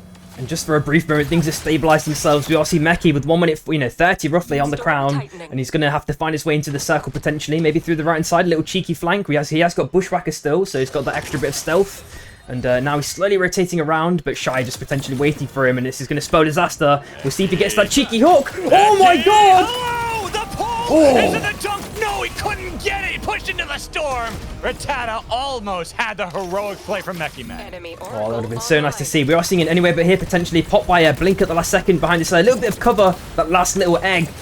Oh, is he going to get it? Oh, they do place 2 bonfires as well to try and get maybe a bit of cheeky damage. Shy taking a lot of damage in the last second. Oh my god, the Abyssal Breaker. Boombox denied it. Sprocaine is down. They got the help with the help of the Boombox, but they try to pick up the Wisp. They push back Hachi. Oh, looking no. for the sniper. The Arcane Rail good Blink. Somehow he's been reviving for so long, but yes, they're finally taking him down. 1-4-1 Blink. They could revive him. They've got damage, and they've taken away the armor from Hachi. Looking for another railgun to be able to connect. Lucas picked up the crown. They've got the rate of arrows. They've been able to bring back a Blink, but it's going to be the turnaround. They've got the crown. They've revived Sprocaine. They've got the damage on top of them. They push him into the storm. The Shy will take game 3. Only Blink is alive as Sprocaine landing these shots. But Meki Mek, I know Little Meep had been taken down on the other side, surviving it with a crown. Unfortunate for TSM because the Shy held control the whole time. Oh my god, that was such an insane... Like, the Meki with the almost crown pop, like, oh my god, Hachi there with the immediate ult. You know, we know that Shy are very, very reactive. They have that specific type of playstyle where, you know, if one of their, you know, non-Bishop players get caught out, that Hachi's instantly there with the ulti, punching it away. I think Little Meep had Orb of Life or something along those lines. I'm not sure how he got the res back.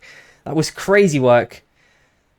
I think it's the Red Guardian's Angel. Oh, it was Red GA, okay. I was like, yeah. how did he get back alive? I was really because confused for a second there. they picked that up from Rattata earlier. Ah, and they had that, so they were able to get okay. the revive. Because I was surprised too. I was looking at that as well. I'm like, wait, where'd they get that? And then I'm like, oh yeah, that's right. There was a Red GA play. Ah, I got you. Whew. And I think God, we'll just... This game's so exciting. Yeah, we'll just take a quick breather. Maybe we'll get the scores in time. I don't know if Izuna's Yeah. listening in on the stream, because that would be nice to see where all the teams are positioned. So obviously, Shy did win that one. They had 32 points from the last score that we've the last scoreboard that we've seen. I will just post the just to my chat real quick the last scores. 1 second, just so everyone can have a quick glimpse. You know, this is from. We should have share chat. So let me see if that shares on my side, because Hopefully hopefully does. everyone sees that. It's not showing it. Let me post it over to you. It's okay. Why is it not showing it? I want people to see your chat too. I did join the thingy, didn't I? I don't know if I have to do something else. Oh, now it's there. We go. There we go. It didn't automatically start the shared chat. That's why. Okay, no worries. So Twin was the one who taught me a lot of these things, and I'm still learning a lot of like the shared chat, because back in my day, we didn't have any shared chats. It's like I started streaming back in like 2015. Wow. Okay. So, yeah. It's funny because I did League of Legends content way back in the day, and went into casting from there.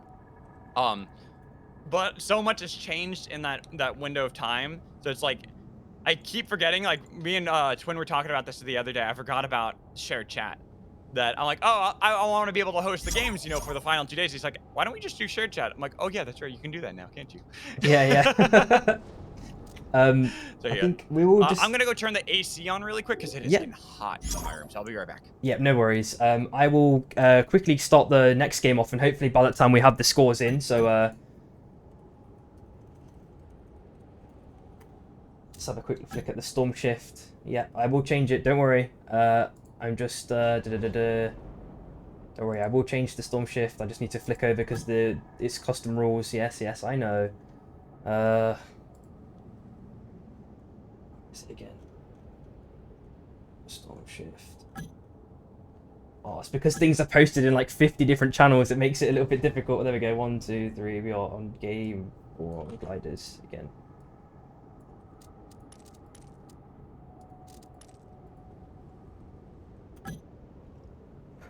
Okay, guys. Thanks for the reminder. I do appreciate it. We are now heading into game 4. Yo, what's up, Lance? Wisely. This is gonna get rowdy. You are the drop leader. There we go. No worries. Oh, Twin's got to go back to work. All right, bye, Twin. Yeah. Here, God. At least we got the shared chat working. Yeah, perfect. I'm glad that's all working now, so people can. Like I said, make sure you're also following Samiri. So that way you can watch a lot more EU stuff too. Samiri does a lot for the EU scrim scene. So make sure you give lots of love so that way you can see even more Super Vibe gameplay. Appreciate it. And of course, you know, to all, I mean, everyone already knows that you do all these amazing casts for Tourney, so I don't even need to do anything on my side. I think everyone knows who you are, so. Hey, it's all good. That's why we're all here to celebrate Super Vibe, celebrate the open beta, send it out with a bang, and have quite some amazing games. So far, I believe each of our 3 games have had different winners so far. It was game 1 was Rattata won that one. Then SOS, Slam or what? Slap or Slam is SOS, and then game 3 was the Shy. And so a lot of people who know who the Shy are, we've seen them before. Having Sprocaine, Hachi, yes sir, amazing players there to take a game for us in our final 8 games of the open beta for EU. Wicked. All right, so for this one, we've got glider engines again. We had the random glider engines for game 1, and now we're returning to it for the kind of predetermined one. We're looking at 3 armor straight away and dawn caps, potentially academy drop as well. Not too far away. We're looking at potentially 2 teams relatively close to each other. Maybe they're eyeing up those armors. We're going to see how that one, you know, kind of unfurls here. The Shy and LSD going to hot drop on one another. Curious to see which one comes out on top. Right now, it's LSD that are in control of the vault. The Shy are farming up pretty quickly, ready to fight LSD for control of the armor. And it's one of those things that, you know, if you get that gold key early and you get those armors, that does give you a massive instant advantage. But it looks like no one has grabbed the key so far. Oh, and there we go. Hachi just getting RNG armor at the last second. Oof. Got very lucky there. So Hachi already going to be strong. LSD aren't ready for this. A punch onto Lorax, getting a lot of damage, but Hachi's thrown into the pillar. They had the chains connected, and they're getting a lot of damage. Wow. I'm trying to go for the face sail change into the back line, getting a lot onto Shy, forcing them over the abyss, chasing them out of the vault. And so the Shy decide they'll take the gold armor and escape. I mean, that's a decent exchange, all things considered. They're a bit battered and bruised, but they're going to definitely live to see another day. Oh, another exchange potentially between GRR and Rat. Anomaly just very close by for Adamark. Oh, actually doesn't take it at the last second. And not landing that beacon, so not going to drag in Rattata into the fight. So Gur and Rattata, they'll go their separate ways. Each of them just trying to farm up the best they can. A lot of teams have dropped right in the center, too. We even see that TSM are nearby. They've kind of separated. They're at the heart, so they could possibly go down south. I'm looking at the rest of the teams and where they've landed. 29ers going from last game where they were the first team eliminated, now trying to have a lot longer of a game, get into the end game, because they want to pick up that win. This is the team that is representative of the of Abyssal Cup 4, being our champions from that. They had that 3-game-in-a-row series before bans had happened that got them that win, and now they're into this one. They are struggling a bit. Yeah, it's going to be interesting to see them, you know, if they can come back. You know, we are at the halfway point, basically, so if they do get a couple of big games from here on out, you know, they've got a fighting chance. I know. Honestly, I think any team has a fighting chance right now because it's been 3 different winners throughout the games. Yeah, even if very there true. are the points that are starting to, like, stack up in favor of some teams, it's not enough to actually, like, look at that. We look at the points, and it was 41 for 3 Little Pigs on top, which is not a lot when you take into consideration how our games have been in the past, where one game, a team can just have a big performance, and they can get 40 points from one game alone. Yep, and I'll just post the updated scores there, so you can have a quick flick through those. Yeah. All right, so let's see these ones. Click it. Ooh, yeah, so the Shy at 70 points right now. So they are the team that are currently ahead of everyone else. But TSM at 58 and 3LP at 50. Rat and SOS at 47. Definitely within shouts of that top place, especially with 8 games to play. Ooh, and Acklix narrowly avoids that hook. Aiden with his own little try. Deathbrook does take the Lingo at the same time. We might have a quick flick over there because I think this dance is not going to go anywhere at the moment. We are seeing Gyodame, you know, doing a back at the last second, you know, right back onto his teammate likely. There we go, they are Wait, back so that's reunited. how you say the name? Is Gyodame? I assume so, yeah. Even I might be mispronouncing it. Oh, we just get chunked by the laser at the last second. Yeah, I probably do need some clarification from him, ideally, to on the names. Yeah, because I always mess up that name, too. That one's always the one that gets me tongue-tied. Yeah, so. for sure. We see right now LSD down a player. They had been able to secure control of the gold armor up north, but now, ooh, getting the guard's attention. A nice dunk there from Sinoid, stealing away the gold armor, but guess what? The guards were still honed onto Lasmolda, and now they are forced to try to respawn during the daytime, which means the guards are still going to have their attention on it to LSD. But now that it's nighttime, they get the revive, but again, taking too much damage. The jump from OMG to try to silence this Oath, but he's trying to kite back with Lorax and Shichi, doing a lot to get the attention of OMG. Chonkers barely missing Oath. Sunoid putting pressure onto the back line, but nobody going to engage just yet. OMG decide to take their prize and get out of here, putting down the rescue turtle to drag Lancelot with Sinoid. Yep, I mean, at the same time, we are looking at the Night 1 bosses, of course. In 15 seconds, we've got Red GA on the cards and Blink as well, which I know a lot of teams are going to be wanting to fight over. We also just see a hook narrowly missed as well by Aggressive, and a potential massive fight between TSM and GRR. By the way, huge shout out to Chipsa. I just saw him in your chat. Absolutely love that player and can't wait to have them back in more games for Super 5 on 1.0, hopefully. You know, just saying. Yeah, it's going to be amazing. You know, they did have a little bit of a, you know, get their toe, you know, dip their toes in again just a couple of scrim blocks ago. And, I remember. That's why I was like, I saw Chipsa playing. I'm like, oh, let's go. Yeah, man. I'm excited. It'd be great to see him back. We go up to this Blinkstone. The Bissell Hatchling down to 50%. Serial Killers and the Storm Breakers, SB, SC. Staring one another down, a nice blink away from Shin, trying to stay with that bracket, so they are healing up the best they can. They have control, a nice punch into the wall. Gaizen gonna be taken down by Shin, which means the SC now on the run. Fluffy Fish chasing him away. They want that Blinkstone to secure 4 Storm Breakers. They're looking to take their own victory in this day. Yep, and looks like they're gonna pick this one for free for sure. So Wardax ideally needs to jump ship and maybe go somewhere else. Maybe not continue dancing around with their SV. There isn't anywhere but here where they could maybe pick up, you know, you already had to pop a summon napalm for a bit of a defensive measure. But how much is it going to make a difference here? As we see the chase now continuing from SB side.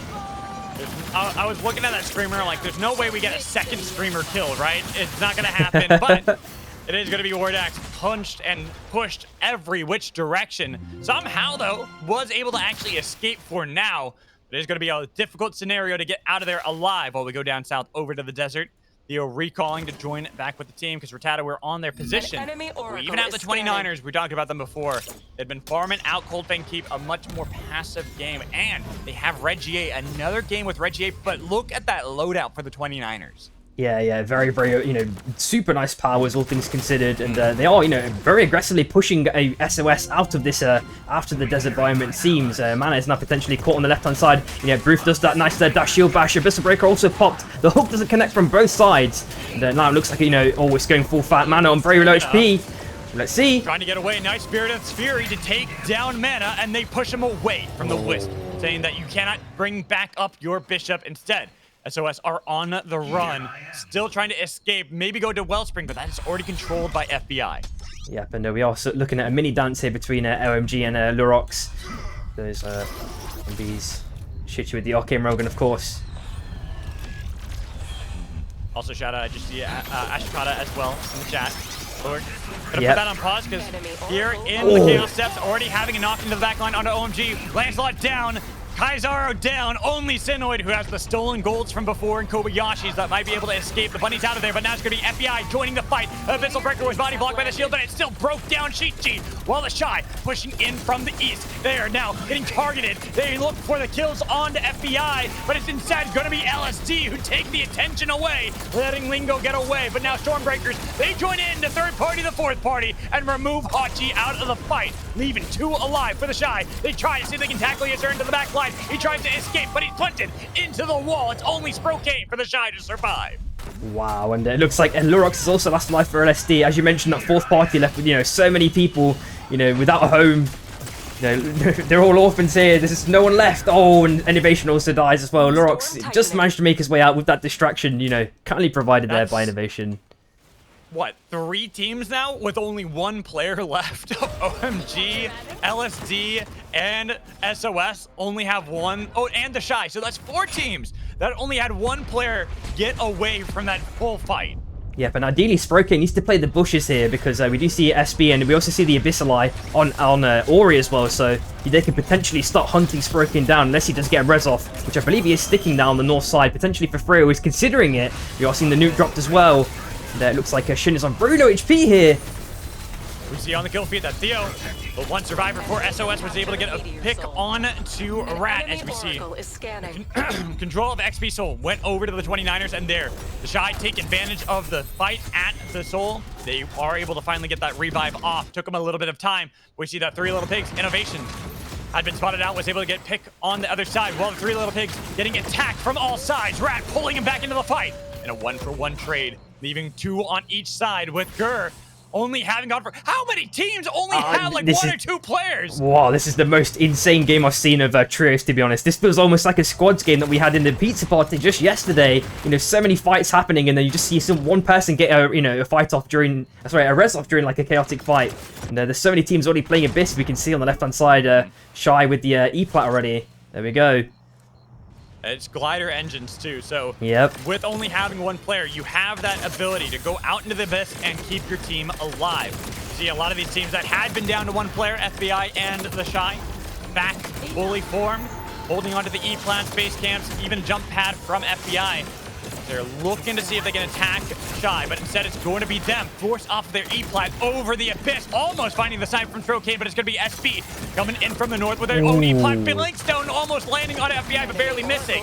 That means they have to go into the E-plat to survive and not get themselves attacked by the Shy, who now force them off their salvation back to mainland.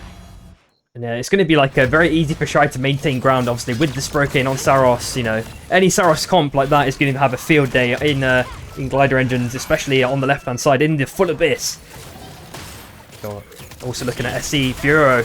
Let's see what's going to transpire here. Gets the ult. Oh, the balance 1 HP. Oh, just at the last second case it in. Now last alive for SC. Down to 1 player again. I feel like we're going to have a lot of teams that get eliminated at the same time here, Samiri. We have too many squads that have been down to only 1 player. We go over to OMG. Another one of those teams. Sinoid did bring back up both Kaizaro and Lancelot, but unfortunately had to give their life up for it. While we see Meki Mek holding a crown over the Abyss. Rachata, game 1 winners. Looking like they might be the first eliminated, because we are in to our end game, and there are all 12 squads still alive as they're attempting to escape, utilize the glider engines to get away. Meki Mek has been able to do so for now. We see first kill feed. Lancelot with the dunk onto SOS. Wasn't able to follow it up afterwards, but Meki Mek sees how low Lancelot is, wants to be able to get 1 more dunk. Down to less than a minute, just needs to pick up the kill with 1 blast. Missing the pull onto Lancelot, but Lancelot underneath does get taken down by 1 blast from Meki Mek. Ratata back into the game, but they're still not out of this fight just yet. Too many teams hold on to the mainland, but they are sailing and hoping they can find some way to survive this game. Same with Theo, but he is getting attacked, and look back at the mainland. Finally fights all over the place as Gur joined in onto fire, looking for the dunk, but the Sinners embrace. You take down 1 SOS. Your first team eliminated. Gur fight against TSM, pushed back, losing Eva. The Godfroid in the middle of 2, waiting for the Fuselage. Helped out by Gur. Aggressive, getting a lot of damage, but only a little bit of help. Did push back. They couldn't pick up the kills. Throwing the snowballs and Lord. Oh my god. Looking for the dunk on the other side to take down Little Meat. Gur still have to fight against TSM. Getting onto Luca, but Luca staying alive, waiting for the headshots to land onto Godfroid as Gur go back to their base camp, hoping they have another chance with another crown to survive. Body block onto the pole, not letting any pulls happen just yet. Oh, and Dry Davies going to escape. Oh, makes it out of the zone with a slither of HP, and we're going to go back to the Abyss here. Adamork and Rat Shy. Oh my god, Adamork already downed. Oh, but a spike at the last second. Meki Mek down 2. Wow. He brought the team back up, but only to survive until 10th place, as it is a corrupted zone that we will have. A Gnarled Heart has been placed. Aggressive and Godfroid pushed away by TSM. Kaizaro is still alive here in the bush. Unspotted, undeterred. Wants to stay into this game while we look at 29ers right in the thick of everything.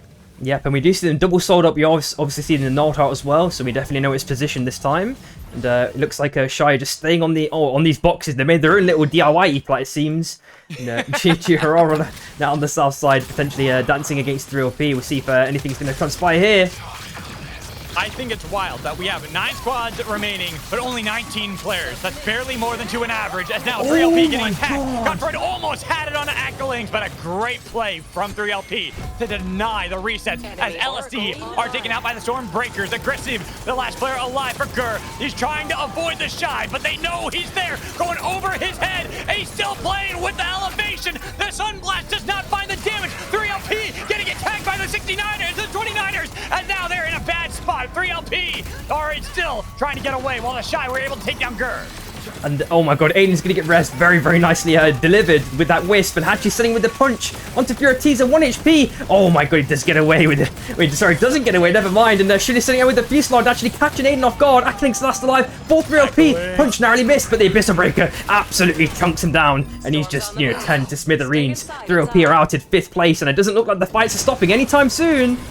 No, OMG also got eliminated right before them. 29ers have been pushed back to the storm with the summon napalm on their position. They're trying to revive the Ori, taking the glider jets into the circle, letting Ash get away, but they are getting hunted down, picking up a crown. You've got 2 minutes to play with. You need to get this. You have no health, and it's taken down. Hachi denying the 29ers. Salvation back into the game, eliminated at 4th place. Oh, you're here seeing Yasser try the Fury with a couple of snowballs interweave with it. Doesn't get too much value. He's going to have to likely heal it. We do see Shin. Oh, he's got a little sneaky play. Fusillade. Oh, but it gets cancelled instantly. Oh, Deathbreak tries a little cheeky blink punch onto Yasser. 1 HP. Oh, we just get down the last second. Shy now 2 members. 2 players, and they are going up north because TSM and Stormbreakers were both trying to play to deny our first place team any way back into the game. They picked up a crown. Hachi has been spiked, and he should be taken down. SB will not give hope back to the Shy. Sprocaine off the respawn beacon with the geyser to help him get elevation away. He's still trying to attempt an escape, but where do you go? The Corrupted Storm and Stormbreakers know where you are. A good attempt at the juke. He goes back up north, trying to play with the Abyss, but they have the Blink Stone, pushing him into the storm, eliminating the Shy as we are down to 2. Just TSM and the Stormbreakers, while TSM try to push back onto the Stormbreakers, but the elevation favors SB. Abyssal Breaker, the juke from Shin, but they've done the napalm, and look at all the chonkers down south, getting some damage. They sent out the nuke, but it's not going to be able to get anybody on TSM, because they've already got rid of the Shin, and they're looking at Deathbreak or Mr. Fluffy Fish, who's on the respawn beacon. Oh, I don't know if he's going to get away with this one. You know, TSM are looking extremely strong here. We're seeing Frog Jump and Red GA on Blink. They have made their way to the south side. Maybe Deathbreak does get something here. Does pick up the crown at the last second. Maybe a couple of armor repairs as well. And Fluffy is now, you know, having to try and fend off against 3 members of TSM. He's evaded it for now, but for how much longer can he do it? We're also seeing the rest placed at the last second. Oh, it's been cancelled though. Luca on the chase. On the chase against Deathbreak's Bishop. Gonna be difficult to find this one. Sends out the Hawk to get the vision on a Bishop while they are still chasing Mr. Fluffy Fish up north. They're just playing, baiting him away, and seeing if they can even get a respawn beacon off or if it's gonna be the crown. Luca had been spending so much attention on the other side on the Deathbreak that Mr. Fluffy Fish has been doing a great job of keeping the attention of the other players of TSM, but now broken armor for Mr. Fluffy Fish. Luca sees this as an opportunity to pounce with the Abyssal Breaker on the Bishop. They have the engage almost into the wall, but Deathbreak didn't get the kill. They survive. Now you gotta be careful. Full bore almost takes down Deathbreak over the Abyss, using Blast Out to try to get away. Little Meep on the pursuit has the damage on a Deathbreak, taking away the crown. The hope for SB now gone. It's just Fluffy Fish against 3 as he's pushed into the storm. Picks up a crown again. They have one more attempt at this with an Abyssal Breaker, but with broken shields, broken armor. It is SB that have been broken by TSM. Steady the momentum has been to take game 4. God. And there's just so many fights to recall there that were just, you know, insane cinema. Like, just recalling just when Godofro was alive, you know, he almost popped an insane Fusillade, but he did get stunned by that shock trap drone, and it got him out of his ulti there. It would have been absolutely monumental if he was not hit by that shock trap drone. So, you know, just that springs to mind instantly, you know, amongst the other fights we just saw just now. I mean, leave it to EU to have absolute banger games to end the open beta, to make it super interesting and super fun. But whew, definitely giving us a workout when it comes to these games, aren't they? 100%. All right, I'm going to take a quick bathroom break. No worries. I will be back in just a moment, so give me just a few minutes. Yeah, all good, all good.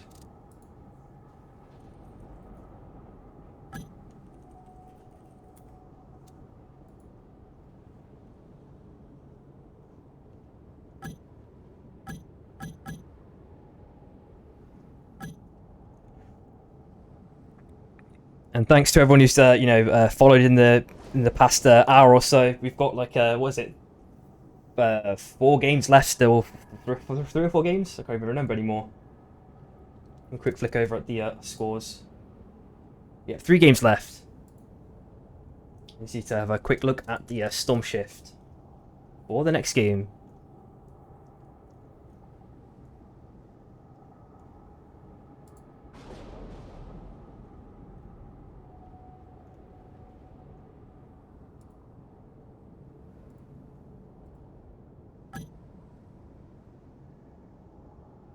Oh my god, it's going to be cross-country as well for game number 5.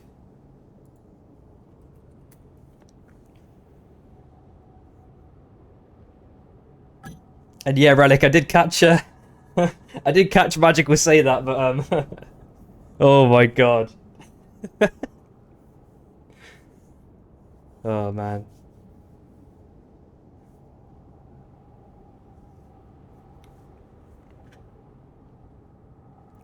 Perfect time to grab a quick drink or a quick snack as well, everyone.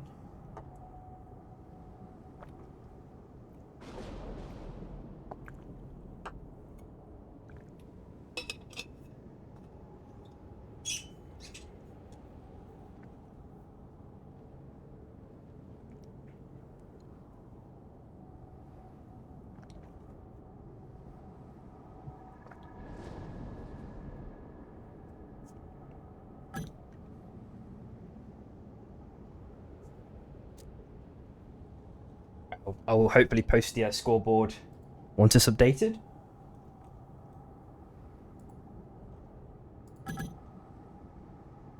Oh, we've got it. So just while waiting for this break to be over, I'll have a quick read through of the scores. We're looking at, I'll do it from bottom to top this time for an extra bit of suspense, just in case anything has changed. So it's FBI with 14 points, LSD with 22. 29ers with 24 points, GRR with 26, SC with 27, OMG with 39, SB surprisingly still with only 42. You know, they've climbed back quite a significant amount. SOS with 49, Rats with 51, third place 3LP 64 points, TSM with 83 points, and first place is still shy 95 points. You know, they've scored so many points with their specific comp, their playstyle. It's a very unique one, but they always manage to pull it off. You know, amongst all these kind of minor meta shifts that we have seen, you know, in at least in the EU scene, you know, it seems like we've concentrated a lot more on the, you know, the power balance of powers and KP. So you know, you always typically see people going grind if they've got a KP comp, trying to get that grappling hook if possible, and it looks like Shiva, you know, they just said they don't care about that. They're playing their own game. They're still seeing success, which is really good.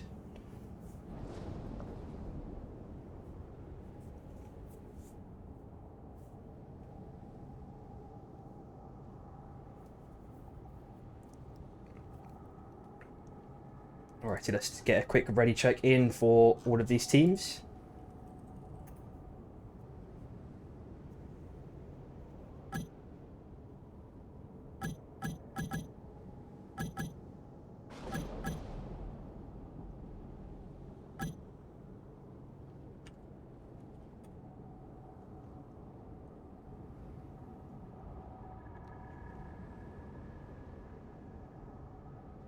It's also crazy to think, as I was mentioning not too long ago in that last game, like how much chaos there is, what there was in that last game.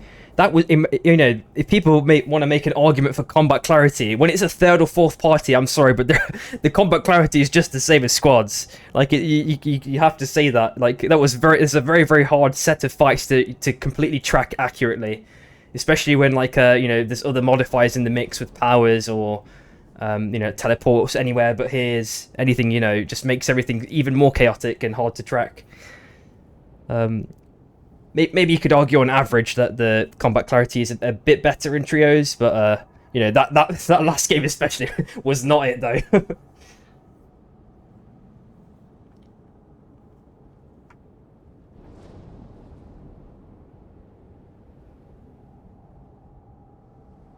Alright, Kazaro, I mean, you've made the claim now. Hey, I need to see it. All eyes on you. I'll be looking at that kill feed, and if I don't see your name at least, you know, by day 2, I know that something's wrong.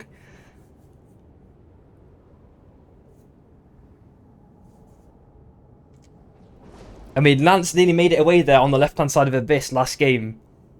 If he had food, he would have been fine. Like, if he had food, he would have been so chill.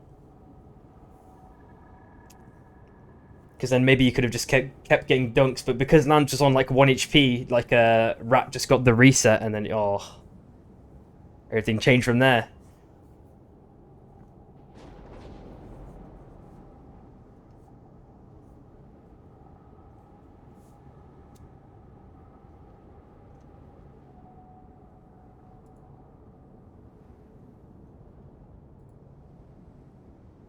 Can't believe this is like well, at least for EU it's going to be the last tourney. Maybe NA and Asia have their own respective tourneys.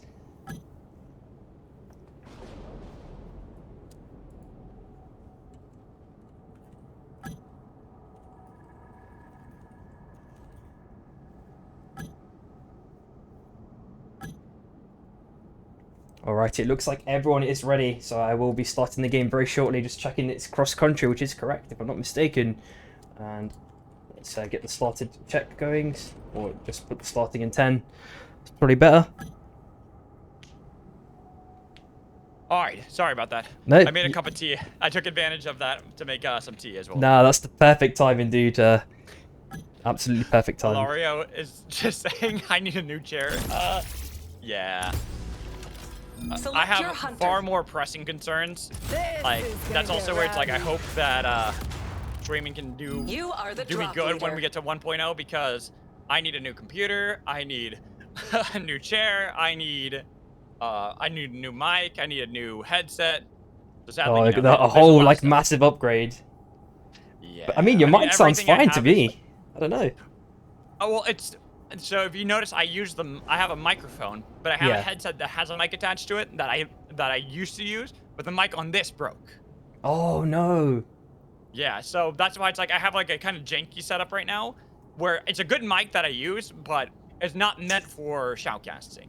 It's more meant for like podcasts and stuff like that. So that's why sometimes if I move away from the mic, it kind of distort the audio levels. I see. My goal is to get a new one of the headsets, so that way it's a lot easier for me to get even more excited, because then I can move around and not have to worry about like being close to the mic. Yeah, it makes sense. Yeah, you definitely want to be moving around while casting. I can definitely understand that perspective, especially when the excitement levels rise during a tense moment. I've definitely done that myself, and when I listen back to the recordings, I'm like, oh yeah, I'm moving around a bit too much. I can tell I'm like not centrally positioned with my own mic. Mine's similar setup to yours, so exactly. Yeah, it's exactly what it is, but it's where we hope 1.0 we have a lot of success for that one, but we still have the open beta to finish here, Samiri. It is game 5 of our 8-game bonanza here for EU, ending this the best way possible. EU, of course, always having amazing games, and so far we have had no repeat winners in our first 4 games.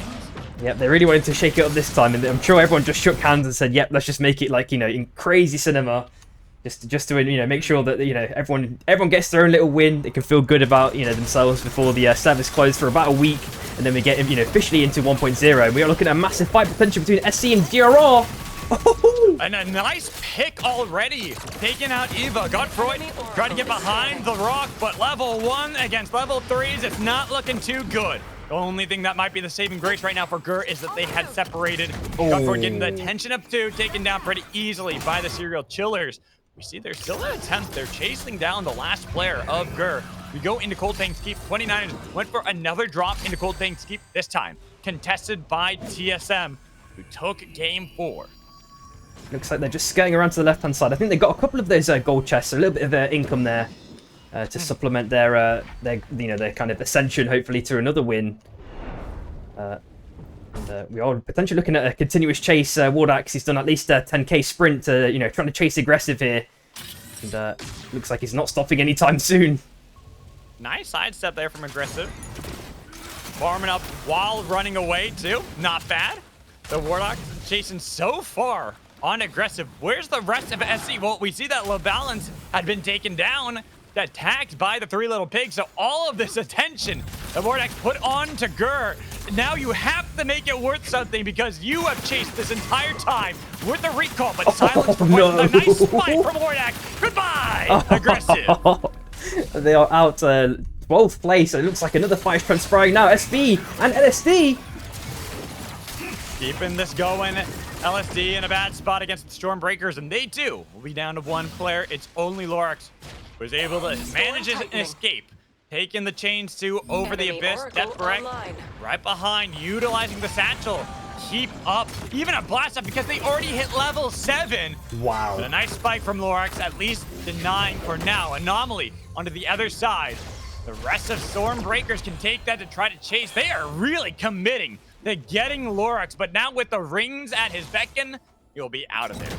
Yeah, it looks like everyone's done their sprint for the day. Maybe they're looking to kind of wind it down a touch. Hopefully, we are seeing a delicate disguise on Aiden as well. Monstrous pickup with the grappling hook as well. Oof. Wow, I'm scared of 3LP right now. Aiden with that is going to be quite crazy to watch. I'm not sure how teams are really going to go about that because even if you see him, you just can do stuff like this.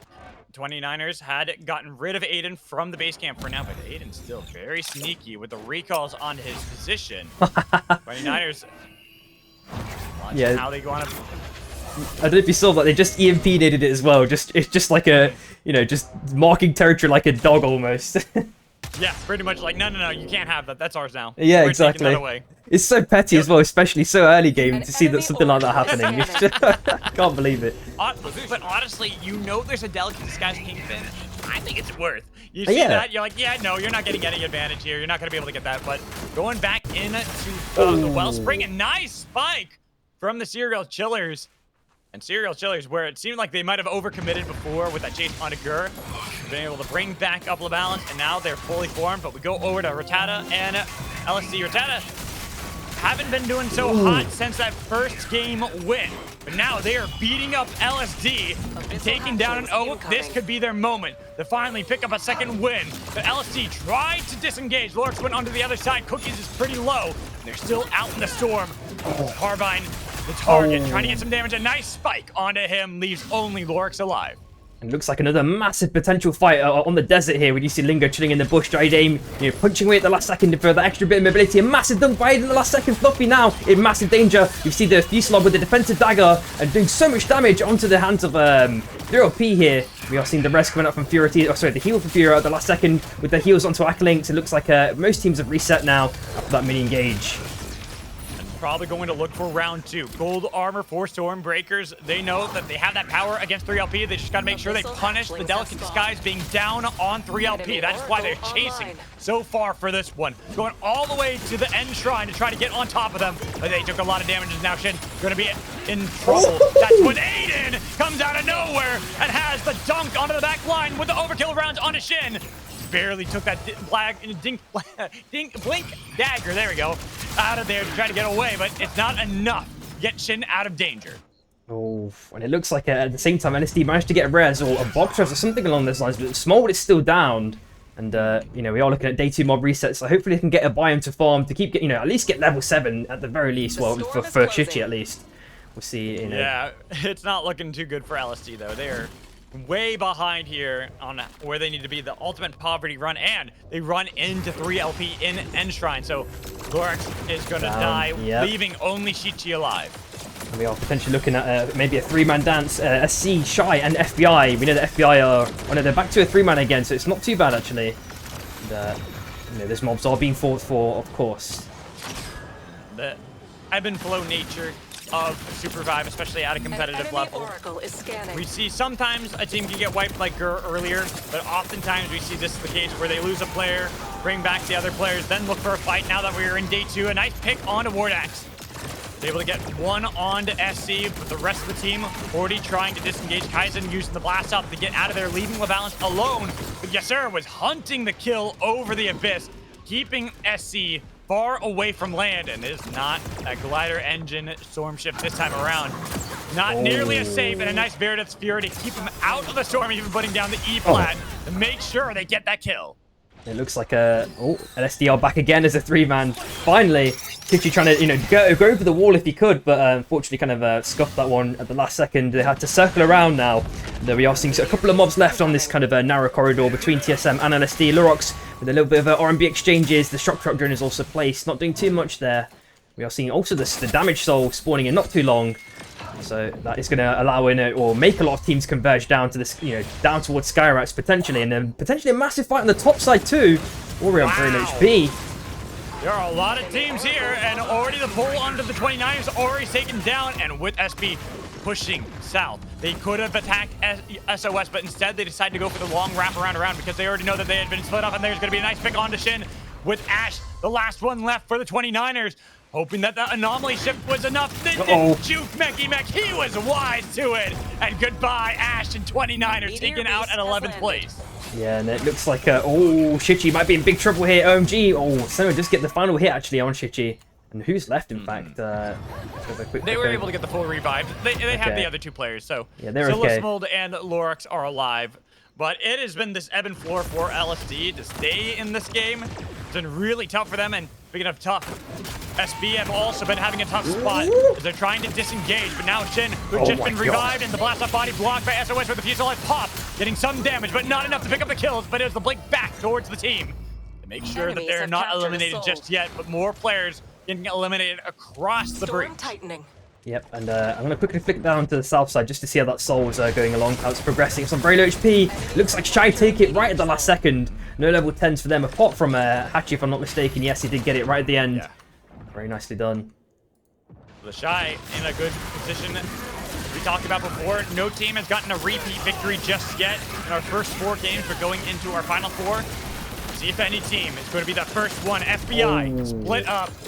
Udame is going to be the one taken down, so leaving 2 alive. But again, it's just that ebb and flow nature that we've had for these games so far. Even with 10 squads remaining, it is cross-country. We'll see how teams are able to recuperate afterwards with a Mega Avalanche launched at 3LP and LSD. Chi-Chi out in the storm, getting chased by 3LP and OMG, working together to make sure they take down Chi-Chi. And yeah, and I love how they just go their own separate ways after they caught one little, piece of food, one morsel right at the end. It is funny. We've seen a lot of, not purposeful teaming, but just the accidental teaming of teams where they are able to pinch onto one player, and both of them work together to try to kill that player off. Yeah, what was that play earlier with the alley-oop dunk? That was wild to watch. Yeah, probably. Oh, the res attempt. He stepped on it for a split second there. It might have caused a bit of a distraction. We do see Lorax on the right side as well. And I think that was the idea, was just getting the attention of FBI. Yeah, and hopefully he's going to... Oh, there's no way that they don't see this or notice this. I know that it's high ground, but surely you bush check this one. Yeah, fire. Okay, he's there with the surprise body language, trying to ensure that... What a punt into the storm on a fire. He's on the other side of the wall. He's looking for the kill. It doesn't matter if he's surrounded. The Smold wants that, but now with the portal put down, they all take it, trying to make sure there is no escape for this Oath, but he gets a lot of damage on a fire. Still with the storm right at his back. Wow. And out of nowhere, Shin interrupting, taking down 2 of FBI. Udame is the only one alive, but with LSD on the other side, the recall, they're bringing Lismold back with the team. FBI, they thought they had that play, but because of SB, they completely floundered. I can't believe it. And this whole time, by the way, we've been seeing SC and Shy just having their own little mini dance on the south side. Hachi staying with the ult onto the balance, getting a spike piece at end now. Already on half HP, sends out his own ult. Maybe he's still got an E-plat, but there's, this autos are going to keep flowing between these bishops. Oof. They're both trying to play with that glider, making sure they feather, but a wise call from Hachi, not wanting to give that salvation over to SC while we go back up north. Smolda is still fighting against the last player of FBI. They all thought they had him beforehand, but somehow we see that Lismolda was able to get out of there alive, and LSD still have another chance at this game. Everyone has been brought back from the dead. Yeah, oh, and I think we just saw, a res displaced on the fort there to get the armors up as well. Maybe Fura can survive long enough, but Blink is sending it down. Massive Abyssal Breaker, and he's had to dash out at the last second. They've kind of split temporarily. We do see LSD on the left-hand side as well. Meki with full HP, and he's also picked up the Delicate Disguise from Aiden not too long ago. And LSD are now on a small island, half HP each. Uh-oh. They push him back. They're looking for the dunk, but missing that one with the Abyssal Breaker on it to Lorax. And with Chi-Chi helping to defend the broken shield Oath in the middle of 4 teams. But they've been missing the pull. Finally, FBI will fall. SOS claim the kill. Oh my god, and we are looking at Lurox with a slither of HP. Shichi trying to dance as much as possible in the abyss. Gets a nice knock away at the last second. It's not enough, and Lurox has made his way onto solid ground.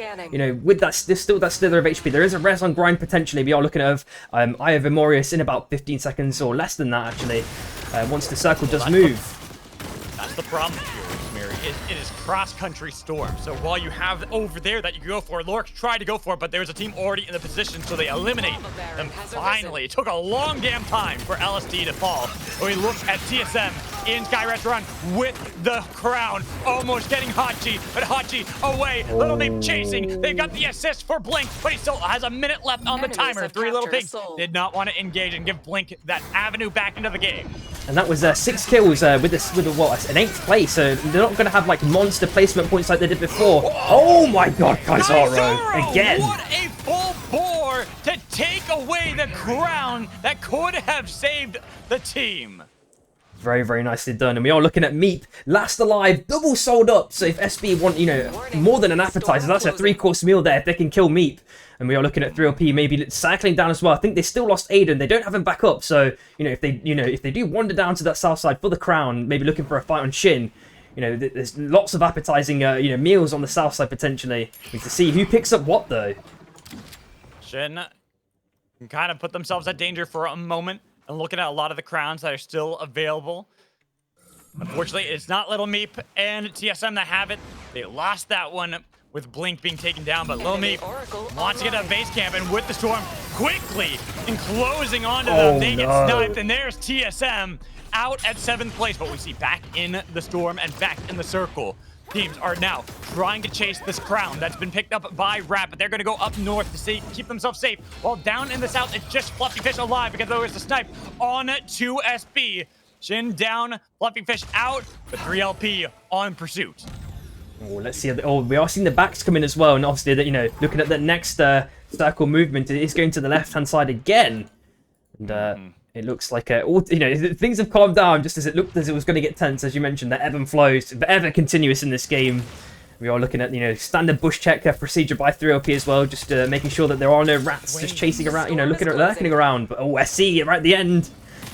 Wait, nobody picked up the souls that were dropped by TSM. Again! The double souls are out of the play because they're out in the storm. No team can go to them. And now the serial killers getting sandwiched between two teams. Separated, Kaizen going one way, but Warnock stuck in the middle of 3, getting pulled back, losing Goat, and then losing the team. Another one eliminated. Bungie on to 3LP, but they've got damage on to SOS. Body block with the bright shield, making sure the second one doesn't do anything, missing the pull as well. Not going to be able to pull back in SOS just yet. While 3 Little Pigs in pursuit. They want to blow down the doors of SOS, but SOS continue to cut back while SB on the respawn. They've taken advantage of this fight, but they got it sticking. No, they're forced off. SB couldn't get the pullback, and the pull from Aiden locks down Mana with SOS on the run, but they've got the grappling hook on Innovations with a Bungie shot going wide. Innovations onto the other side. Crown or Theo. Going to be risky for 3LP to push back onto Kingpin, but there's not very much Abyss to play with anymore as he barely gets away with the double grappling hook, but tagged by the walls of the shock trap zone. Then looking for the damage onto 3LP,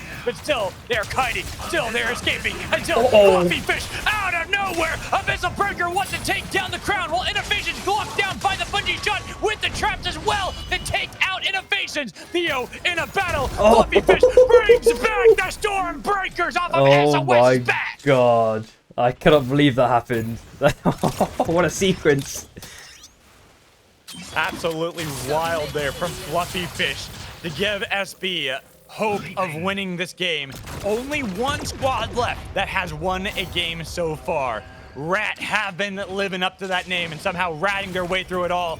Well, OMG on the respawn beacon, mobility field has been put down. They're trying to stick the landing. Might be able to get it, but you got to get into the storm now.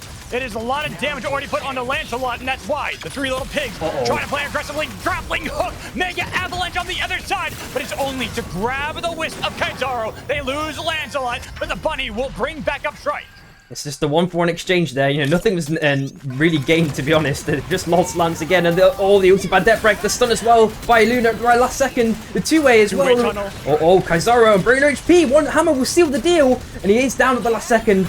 We're looking at the ulti from Furitiza. Two-way again. Fluffy Dadon goes to the south side.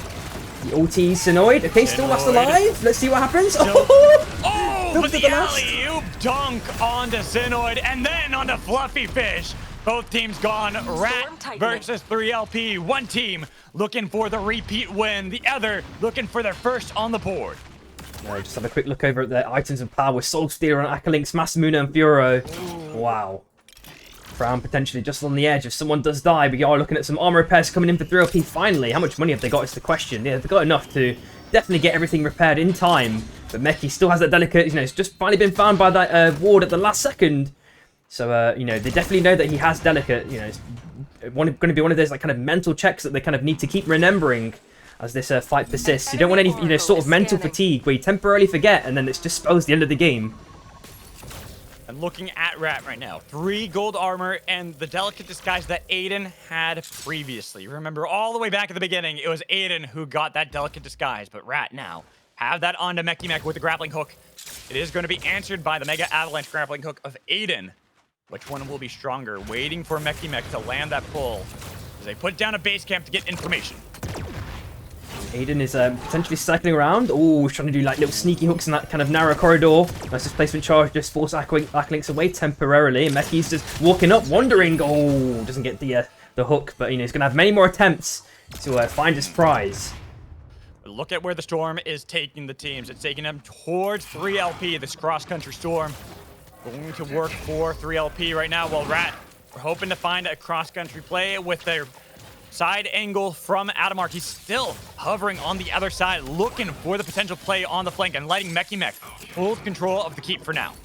And, it looks like 3LP did have the right kind of mindset to kind of instantly take the kind of the zone initially, especially in a KP versus KP fight off. It looks like Adamark chilling in the bush. Maybe does a dash fang combo or something along those lines. If Meki does get the hook dunk, just to kind of chain CC cookies with the ulti straight after, just kind of telegraphing what could happen, once the fight does begin.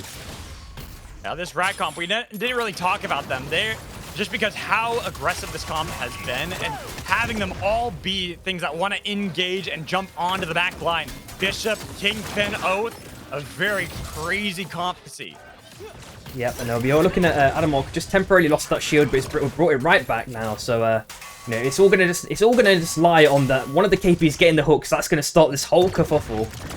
Or maybe someone gets misplaced by displacement charge and then they dash back just instinctually, and then they lose the dash, and then someone kind of abuses that cooldown. Looks like a bad play. Aiden with the Mega Avalanche locking down the position, but Cookies was able to get away from the snowballs, and now they're into the back line, taking a lot of damage, but it's Akalinks they're targeting. Get rid of the damage dealer, but he's fighting against Cookies. He wins the duel, but on the other side, the grappling hook from Aiden into the storm. They're taken down by the storm with the Pokeball, locking down the stun into the slam, leaving only Akalinks alive. Rat looking for their second win of the day, a final 8 games here for EU's open beta, and Rat, the first team to find 2.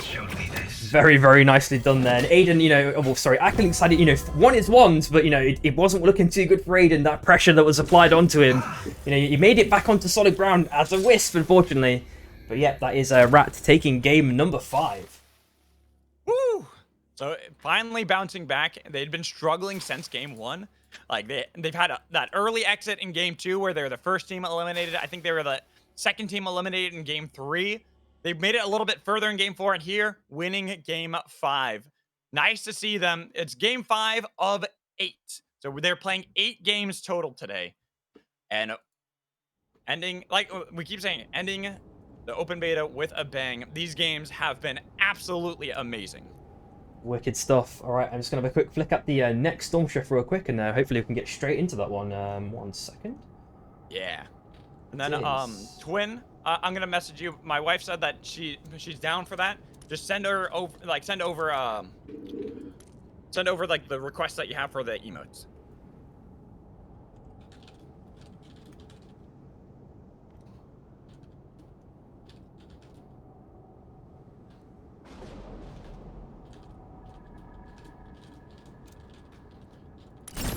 Alrighty, should be good to go. Choose Game number wisely. 6. Bullet trains again. This is gonna get rowdy. Alrighty. You See are how the this is drop going leader. to go for our teams. It's Bullet Train? Yes, it is. Oh, I also didn't say. Oh, I'm excited about Voltron, but Hudas and then OG Cheesesteak with follows. Thank you guys so much for joining in.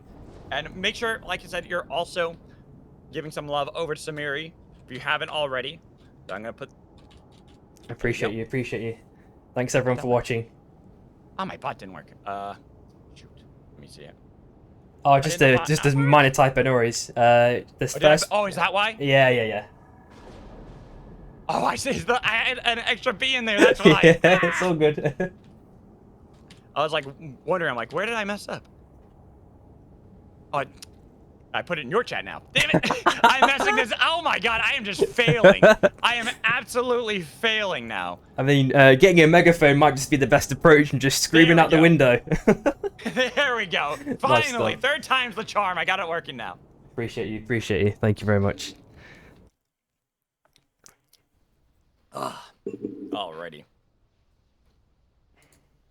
Alrighty. So, getting ready for game 6 here. 6 of 8, and how our teams are going to stack up. It is Bullet Train, my favorite, as everyone knows. Oh, are the ads going on? I forgot about the ads. God damn it. So good. It's been so long since I've like streamed consistently that I forgot that was even a thing. Oh, it's all right. Hey, you can cry in your wallet. You'll be okay. All right, here we go. We were looking at straight off the bat. 2 armors. Look at the north. Wow. Yeah. So much content to potentially be grabbed. We are looking at 3 teams dropping a machine straight off the bat. That's probably a day 1 boss. It's gotta be. It's gotta be. You're not dropping the machine day 1 with 3 teams when you have 2 places in the north that have the gold armor, having Shards of Fate and Dawn Caps.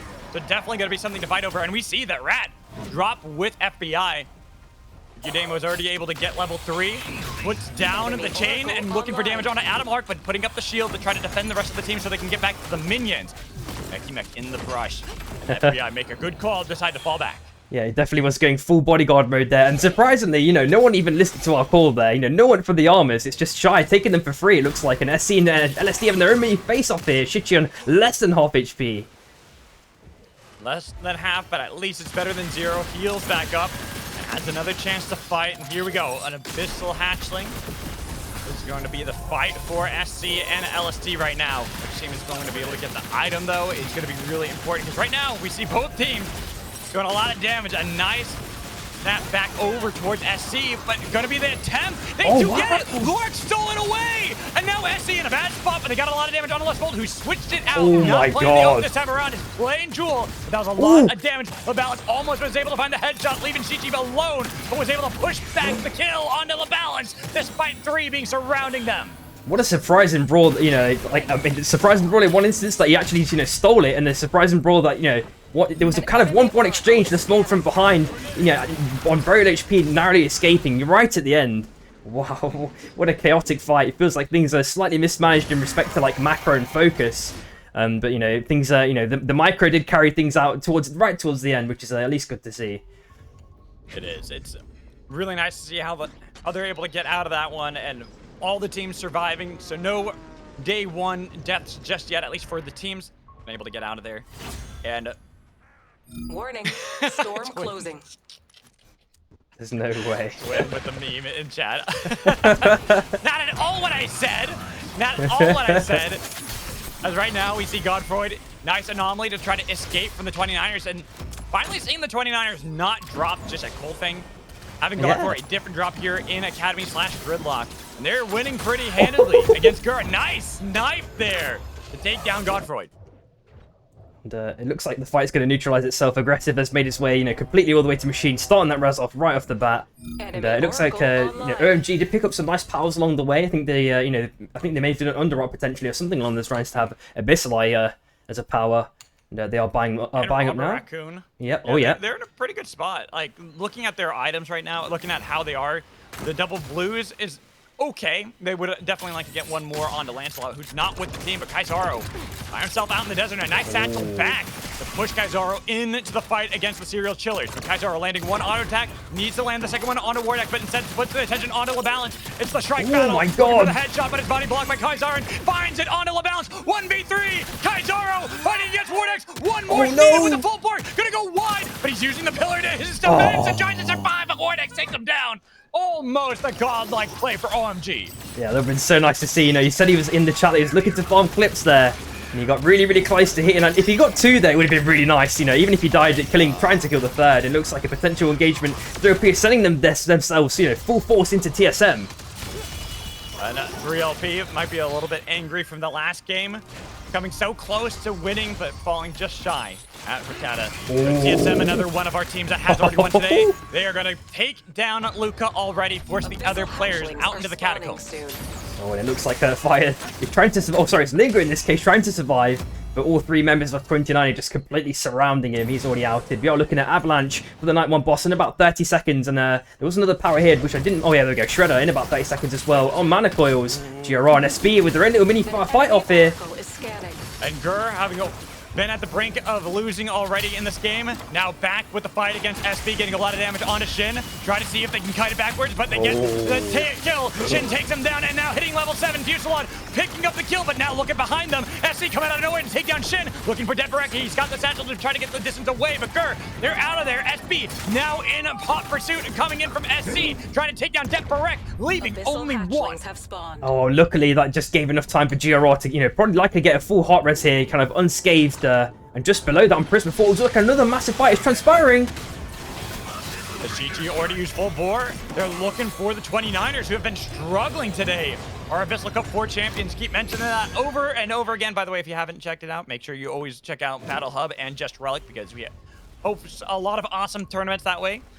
But looking at them right now, they are struggling in these final 8 games of the open beta for EU. Yep. And, at the same time, yeah, that avalanche was still never taken. Oh, someone's got turned to a snowball. Sorry, snowman, should I say. Shichi now is on the back burner, getting so much damage taken to the face. 3LP sure going to seal the deal. Rock to get away, but they do find the kill eventually, and now they can turn for the prize. The Avalanche is going to be that of 3LPs. Well, down in the storm, the 29ers only have the Ori alive, while Rat looking to chase him down, and Paul saying, no way you're getting out of this one, Ori, but he's still alive regardless. You can't stop him just yet, barely missing the bullet train, but the bullet train dragging him out into the storm. Might be able to get the respawn in time, because he's got that little loop that he can work around, and it's only an early storm. Yep, and we already see, what's it called, Rat settling down. They already predict that, you know, oh, they get the res off at least. They already arrived. Yep. They got the res off. It's round 2. Electric Boogaloo, but Rat a little bit late. Didn't actually try to jump on the train to see if they can execute the kills on the 29ers. Yep, and we are looking at Lurox. You know, he'd been chased by 3LP himself. Managed to make it away, but for how much longer is the question? And he's just altered the last second. Baby into the hands of Rat. Takes the Fierce Steel train to the right hand side. Looks like he's going to go in the zone temporarily. Maybe circle around to kind of avoid the gaze of those 2 teams. Popple Reese saying in chat that nerf grapple Kingpin, we do see that a lot. It's so the thing is, I know it's everywhere, but it's so fun to watch, especially a good Kingpin. We have so many great EU Kingpins that seeing how they make that look overpowered is just so wonderful to watch. yeah. Do right. Oh, Shin. Still, they've been in a rough spot, but a nice pull, and they've got Deborek and Shin leaving only Fluffy Fish to try to escape the 29ers. We're down to only the Ori. Now looking to see if they can chase down onto Fluffy Fish, but the Shy intervene on their behest, trying to help them out, separating the 29ers. Ori using the phase walk to try to get away, but yes, sir, on hot pursuit, getting some damage, but Ori missing the tree combo. Hachi's so close to getting the Ori, but Ori has been utilizing those walls to his advantage to get the distance away. Has escaped for now from the Shy, but still a crown play is going to be attempted by the 69ers. Well, 3LP getting attacked by TSM. Arcane Railgun barely missing Akalinks, and Akalinks over the wall to the rings to get back with the rest of the team. Yeah, there was a massive fight that transpired on the right side just as we were looking on Chaos Steps. And it looks as well like Synod is aggressively chasing Innovation. We'll see if he's going to get a spike or something spicy potentially. Maybe he gets a stun, a root. I'm wondering if he's going to hit something crazy here. The 2 ways also pop, maybe he can circle around, and he gets a nice little spike at the last second. So that does provide him with a bit more breathing room. We do see Yasser as well. Have they lost any members? Nope, they're still a full 3-man. We do see Yasa like kind of potentially guarding that high ground if anyone makes it over. He's there, and we do, oh, Sprocaine had to take a portal at the last second, and he can maybe circle back around. Hatch is there as reinforcements because they're on the full high ground. Is he going to lose Abyssal? Is the question. One more auto will seal the deal. I don't see him getting out of this one. Sprocaine just needs to land one more, and that's exactly what he does. It's hard for him to miss when it's so easy for the Shy to pick up the kill and steal away all those powers while we go to get aim. Being only one here for FBI with barely any help. There is a respawn beacon. I don't see anyone else left for FBI. Yeah, I just saw on the kill feed that the 29 just took out 2 members, and the Innovation actually takes on the last member of OMG amidst that chaos. You know, it seems like they were out last place. They were looking on the ups against SOS not too long ago, and yeah, they're actually out last. That's what happens sometimes when there's so many teams left. Even though you had this great play earlier, they didn't execute any squad wipes, so they are the team that gets wiped first. Yep. And we are here looking at another train. Udane was trying to get the revive on the bullet train, but now forced off by Gur. Another one of those teams that had been at the brink of defeat, but now have the whole squad to eliminate FBI. Yep, and we also just saw the air soul being picked up as well there by GRR. Very nicely done. And let's have a quick flick over. I think it's SC then who took the other one. But yep, the colours don't lie. Here we go. So they have themselves the XP soul, and we see that it is Gur that have the glider soul. While SOS attempted a revive on the respawn beacon. Mana taken down by Veritas Fury. Only Theo with the grappling hook, dodging away from the arrow. But where do you go from here as a lone Theo? Yeah, there is a rest close by. It just depends on, you know, if it seems like Shy want to hold this top territory with their bonfire. So it is definitely, you know, we can see it's free, but I think he's a bit cautious of that, of the brown team there, just to the right of it. We are seeing Death Break take down Brooke as well. Oh, a spike at the last second. Ooh. Nice spike, but it's not LSD eliminated just yet, despite having that crown. They still have one player right in the middle. Very true. Hoping to survive. Yeah, you see the rat there, but it's found out by Gur, and Gur looking to eliminate one more squad. LSD finally do fall at the hands of Gur. And, we are looking at some, you know, massive bowling alley almost between 3OP and TSM. That's finally been cleared. The 3OP are now going to the right side, taking those anomalies, circling around. Maybe they're going to go all the way around, and if that is the case, they are potentially going to be run to SC. They're also maybe looking for day 4 mob resets, in fact. So they're hopefully looking to grab a bit more XP. I think as are most other teams. But no, the res is now finally attempted by Theo. Just dash away at the last second. Rat were hard on the chase. As soon as they saw that res attempt, you know, they started scooting to the left. Too many teams for Theo to have to work with in order to get that revive, and not enough space. So unfortunately for SOS, have to wait, maybe find a crown play anywhere. But right now, Shy and 29ers with Gur right behind the 29ers can sandwich this team. A nice block on the pull. They're going to have to go through the corrupted zone from the soul in order to escape being sandwiched by these two teams. Yep, and as we've seen before, you know, Hachi's maintained that tree combo. We've seen Abyssal now for Yasa. And the last member of SOS are finally outed. We did notice Theo, you know, chilling around on the left side, finally found by Rat. They're out 9th place. So now 8 squads remain here. Bullet trains haven't claimed any casualties this game, not like the first time we saw it earlier, you know, Samiri, where we saw a lot of bullet train kills. So you're right. But here, I'm really curious to see how the teams are going to utilize this, because Chaos Steps, there's a lot more open space to actually get away from the train, but I like seeing teams utilize the lava a lot more, especially here in EU with these Kingpins. Yeah, and the good thing to note is, as you mentioned, you know, Yas has the E-plat, so, you know, they can play a bit more aggressively here, or unless they got Trailblazer or something else, you know, to provide that extra bit of safety net to fight in that lava. And potentially just north of the Manacles, we're looking at SB and TSM. TSM, fine, Shin separated, but he was able to blink back with the rest of the team. We see from the south. They've got information, and guess what? The 29ers are going to interrupt as well. SB make the wise call of falling back. No longer wanting to have this duel against TSM, because it wasn't going to be a duel. They're going to have to deal with the third party. Yep, and it looks like Ivan Morris is just being untouched apart from any other teams except for 3OP. You know, it's completely isolated. Very nice pickup for them. We are seeing KZN maybe rotating upwards. 29 are also looking down at them as well at the same time. Oh, there's a bit of a sandwich situation potentially. The pad is dropped.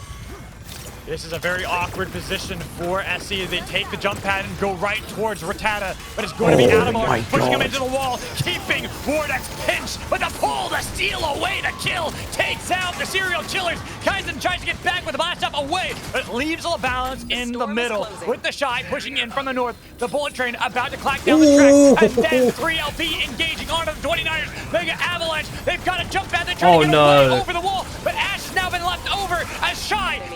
Baroof away, blast off to get onto the position of Ari, but Ari was able to juke away, surviving. The 29ers not down just yet. 3LP couldn't pick up any of the kills, while the 29ers somehow have to regroup, while SC wear a crown solitary for Kaizen. Yep, and he's only got 150 left, just picked up, relatively fresh, and threw up here, definitely on the chase. Acklinks does not even, having a chance to repair his own armor. 29 are there. They're looking for free pickings in case they then has to ult to the north side right at the last second. The question is, who is he going to donate this kill to? Maybe TSM is the question. Takes the anomaly at the last second, does get spiked. Oh, the Samuel provides an extra bit of defensive measure, but he's got such a small amount of space to play. Maybe he can circle around the right-hand side here. Actually tries to jump over the wall at the last second, which he's just, skirting over at the last minute. Oh, no. Okay. Oh, very nicely done. Oh, my goodness. How in the world did Kaizen survive there? I have no idea. Jump pad, but too many teams now focus on him. Finally falls. The heroics only going to last so long. While we have 4 squads all here, it's going to be Rat taken out in a separate fight. While we see SB down to only 1 player, Mr. Fluffyfish up in the north. With TSM, 29ers, Gur, staring one another down. It's the 3-way fight, the good, the bad, and the ugly. But which one will come out on top? As they all are staring one another down, none of them want to be the first one to make the call. Looking for a little bit of hawk shots on the other side with Blink getting back with the rest of TSM. Yep, and we are looking at Crown potentially once that boss zone is fully, kind of evaporated. Maybe Fluffy could do something insane here. Never mind, sorry, he's picked one up, 140. So, if there are any other stragglers, there is another Crown left in not too long. And we are looking at Godefroy here with a mini dance against Baroof. He's lost nearly the majority of his shield, still has a little bit left in the tank. And GRR are now, already in a very, very sticky situation here. They ideally need to drop a pad or something because, these two teams are going to keep collapsing in. As soon as Embrace comes out, the Fusillade as well. And, oh no, it looks like Eva's already dead. Down. Yeah. They got Godfrey barely blinking away, but it's going to be the chase from TSM. Can't keep up. Godfrey gets out of there, but it's just Shiv now. Surviving as best you can with Chai coming in from the south. They've noticed that Godfrey is by themselves. Can they actually get on top of him, though, or is he going to be able to escape with too many teams focused on other members? They're looking at TSM right in front of them. That's going to be the train barely missing, not finding its first kill. But oh, no. Goes into the Chai and pushed into the wall, even with a Fusillade. Finally, Gur are eliminated. Yep, and I think just while that chaos was happening, SB are back now as a full 3-man. Ori finds Luca at the same time, so TSM and our 2-man. They've lost Blink and Delicate as well. Insane powers to lose in a late game like this. Oof. And look at that, Ash having both of those for a Kingpin here.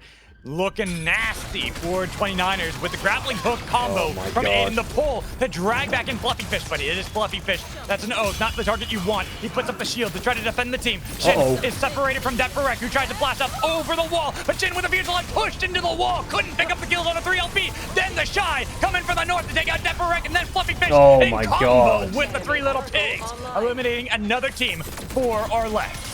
Yep, and as you mentioned, oh my god, AJ just keeps hitting them.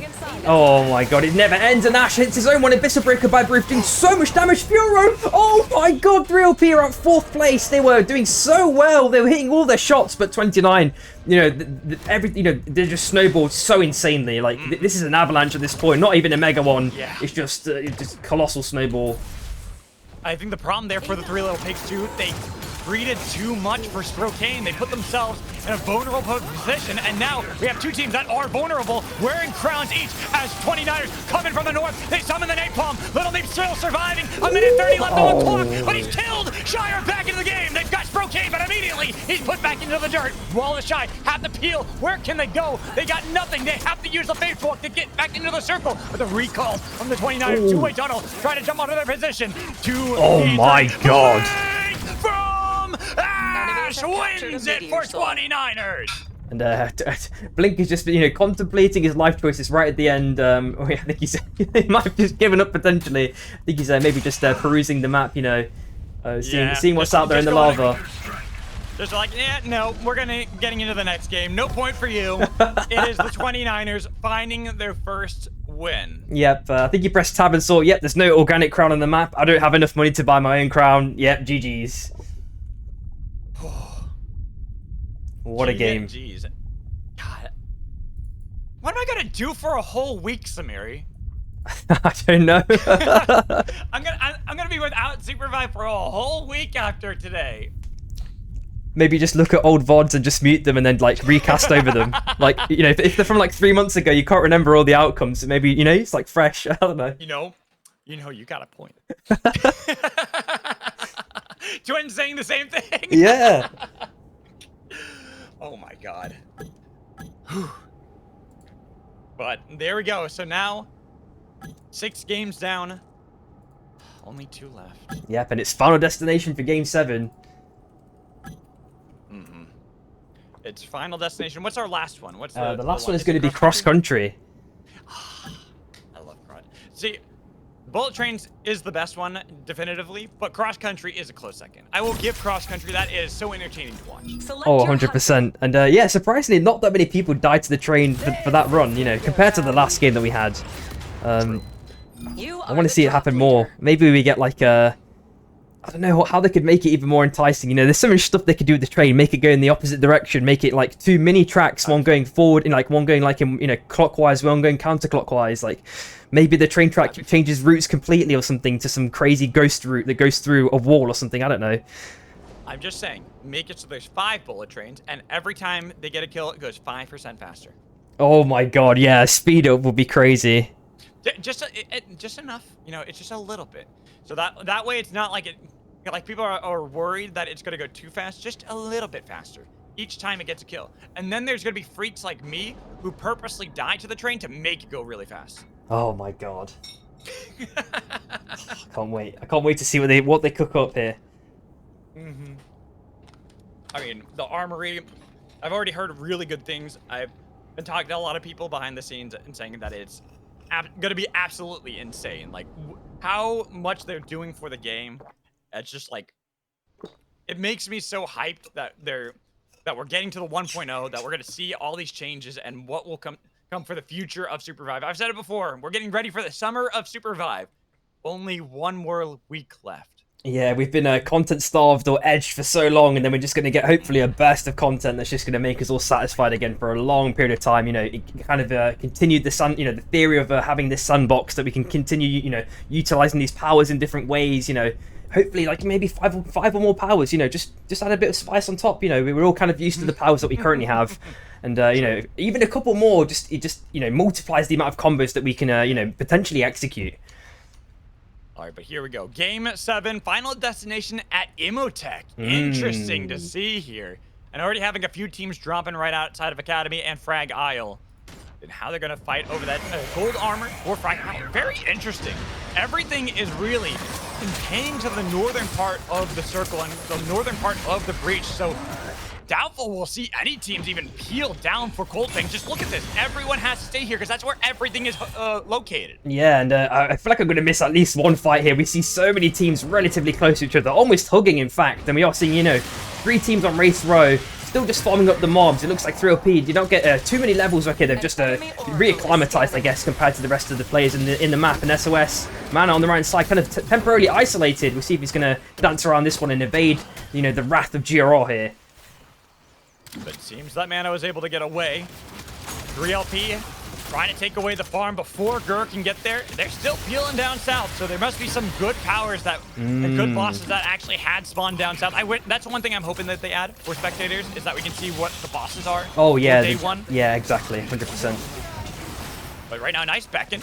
I like that from the side of Gur. It keeps 3LP from actually chasing him down while we look at SB in a bad spot. SC beating them early, looking for the static built on top of Oath, but Shin was able to avoid the attention for now. They're stomping on the Wisp. It's a 1-for-1 trade, though. Both teams could continue the fight, but it seems that they're playing this one cautiously while we go over to the heart. FBI on the vault. Notice that Innovations was there, decides not to go for it. We see on the kill feed that LeBalance was able to get the kill onto Shin. Yep. Which means that it's only Fluffy Fish that survived. Yep, so okay, he's making his way to the south side. Chushi just died to the Abyss as well. And you know, we are seeing so many teams dancing around each other now again in that early game. And the fight for the armors, I think, is going to continue. It looks like it might, you know, reach a insane conclusion very shortly. Oh no, Lorox definitely DC. That's a DC right there. Tragic for LSD. Just the way that the shield bash happened there onto Lorox, like you know when people have you seen the video of I think it's like there's like 2 Japanese dudes, like I think they're pummeling a mochi in like a massive like wooden bowl. It just reminded me of that when Lorox just getting pounded into the wall. I know exactly. Yeah, you know what I'm on about. Oh yes, I mean, and it's even better because Lork just sat there. Yeah. It's like, we know that he's DC'd, but they at first are like, oh, get him. And then they're like, wait, he's DC'd. So it's just literally that them with a hammer just swapping back, hitting the, hitting the mochi. Yeah. Oh, and the hook. Nearly very nicely predicted by Aiden, but just, you know, kind of narrowly avoided. And he's running out of space to play now as that circle closes in. But it is day one, you know, day one. Should be fine in this situation. We do see the rest of the members now reuniting. Go to Froy. You're looking at grappling as well on Aiden. Shichi finds Ori as well. Oh, and Furo. Oh my god, he gets... Aggressive! Yeah! What a play! In the middle of 3LP, the hook missing as well, re-engaging onto the three little pigs. They blow down the doors of the 3LP. And it looks like Aiden jump shipped at the perfect time. He's already got the res being stuck. They are back, but they've lost the grappling. Oh no, sorry, they don't lost the grappling. They're going to be fine in this situation. Maybe they actually look down and, you know, apply a lot of pressure again onto GRR, looking for a round 2, looking for revenge. Is it going to be the case? Aggressive, barely healing up. He's about, you know, just over half HP. Oh, actually cancelled the heal at the last second. This could spell even more danger. Oh, Vortex Storm narrowly missing him as well. Oh no, and still getting chased down. 3LP, it's an early storm, and they know they have that ability to chase down this jewel. Anomaly could be taken, but it's going to go right into 3LP. They didn't notice the tree blocked the vision. Very sneakily done, and just above them, you're looking at SOS, Glider Jets on Theo. The hack is also being attempted. Is he going to get it off in time? Theo now, at least a couple of Glider Jet stacks. Oh, Aiden misses the hook, and Aggressive is still flanking around the right side. Oh, gets a nice little knockaway at the last second. Potentially into SOS's hand. Oh, nice grappling. Dwarf to the north side. SOS are chasing 3LP, but they have an anomaly they can still utilize to escape from danger. Gur have been separated while Aggressive had that heroic play out in the storm. Doesn't mean that they have been out of the storm themselves, because they are still trying to get back into the circle while we go all the way back into the northern part. Yep, SC and the Shy kind of staring one another down. Yep, we're looking at Leban. It's only one blue item as well, just trying to farm the boar at the last minute. Does get it, and KZN is chilling in the bush. And I'm wondering how long Lebantis is going to last here, as they're, you know, we are seeing these kind of a long-range exchanges. Nothing being hit so far. That's a big Guardian right there. SB are attempting this fight. They got to push into the wall. KZN takes down Yasser, while the balance jukes from the Shy. And then Wardak showing up so they can grab that Abyss Specialist for Jewel. Yep, and as we flick back down onto the Heart real quick, I saw some action on the kill feed. It looks like a Boombox is picked up by LSD, but they've lost the Smold. So hopefully they get another, you know, opportunity to res. But it is, you know, actually this should be fine, all things considered, looking at the circle. Yeah, Kobayashi's and Imhotech, because it is going to be a final destination Imhotech, which means you have that boat revive that you can constantly utilize. Yep. A lot of teams are going to... It's going to be wild. You're going to see a lot of back and forth where teams are going to look like they're dead and then somehow revive, get back into the fight, and then take down the team they had just lost. Yep, and of course it's day 2, so, you know, all these mobs are being farmed. Everyone is hopefully having maybe a slow game. Never mind. It looks like OMG and SC having a massive fight here. Oh, Lassie. Trying to escape. First team eliminated. SC had beat the Shy, but they lose to OMG. And then we see that Shichi taken down by TSM with Aiden inside of Kobayashi's on the core. Looking for both a pull, but also to revive the team. Lightning Crash barely missing Aiden. He got the attention of the guards. It's on to Shichi. So Shichi's taken down. If they can get him off of the core, make sure there's no revive, they can actually take down the team. But we go up into the north. Rattata and the Shy. The Shy had peeled away from Shards of Fate. They went into Dawn-Cap to beat up on a team. But it's going to be Rat that beat up onto them instead with a Bissell Breaker into the back line. Getting some damage, but they've been able to separate. Sprocaine gonna be the target. Nice slam, and there goes the damage for Shy. Yes, sir. Then has to go over to the Abyss with Hachi so they can get out alive. And yeah, I'm sorry. There's just so many fights transpiring at once. Another one, in fact. GRR and SOS.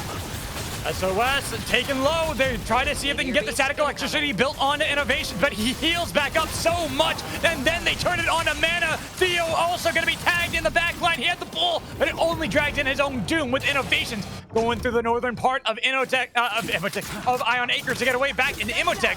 We see Storm Breakers and OMG. OMG eliminated the first team, but now they're struggling against SB. They lose one player. Sinoid's down with the Fusillade into the back line, but the final board from Kaizaru takes a kill onto the other side. They're trying to make sure there's no revive, but Deathwreck will be brought back up for round 2 up against OMG, throwing out the nuke onto their position, making it hard for them to actually get anything. They've been separated, but Shin is too scary. Fluffy Fish on the other side, 2v2. Lancelot trying to bait them over the abyss, but nobody gonna fall for that one until they have the full team back.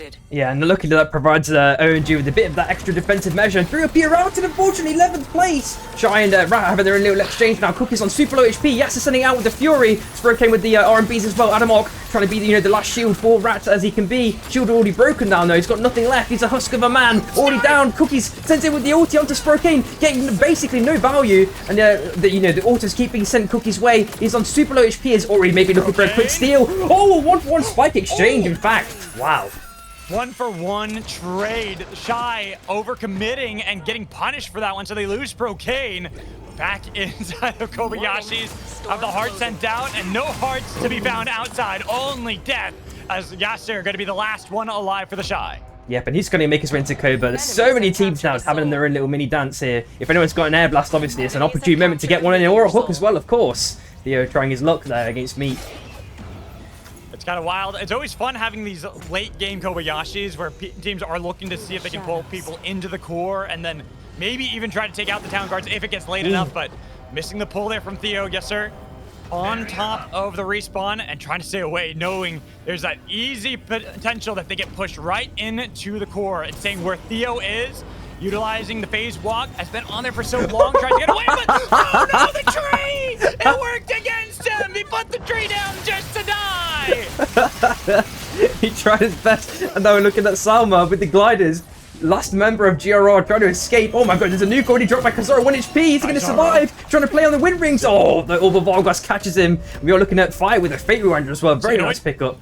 Oh, just look for it. Took down Lingo on the other side. Oh my god, he went. Now it's going to be another player trying to beat the bunny. The battle bunny wants to secure that kill on Fox. If they can get it, Lingo is going to be brought back in for round 2 against Sinoid. But with Lancelot nowhere to be seen, this bunny left alone. It's rabbit hunting season for FBI. But the bounty's been able to escape back into its burrow with the rings over to Lancelot. But the chase with the blast off going into the rails, trying to get the kill onto the bunny. The bunny now getting attacked by TSM. They might be able to pick up the kill with the Arcane Railgun. Barely missing. Sinoid tries to dash away. The base camp, though, don't go towards it. You can die from it. Sinoid does avoid it for now, but into the corrupted zone. How fast are you? Can you get out? So close. Needs one more dash. Not there for Sinoid to escape.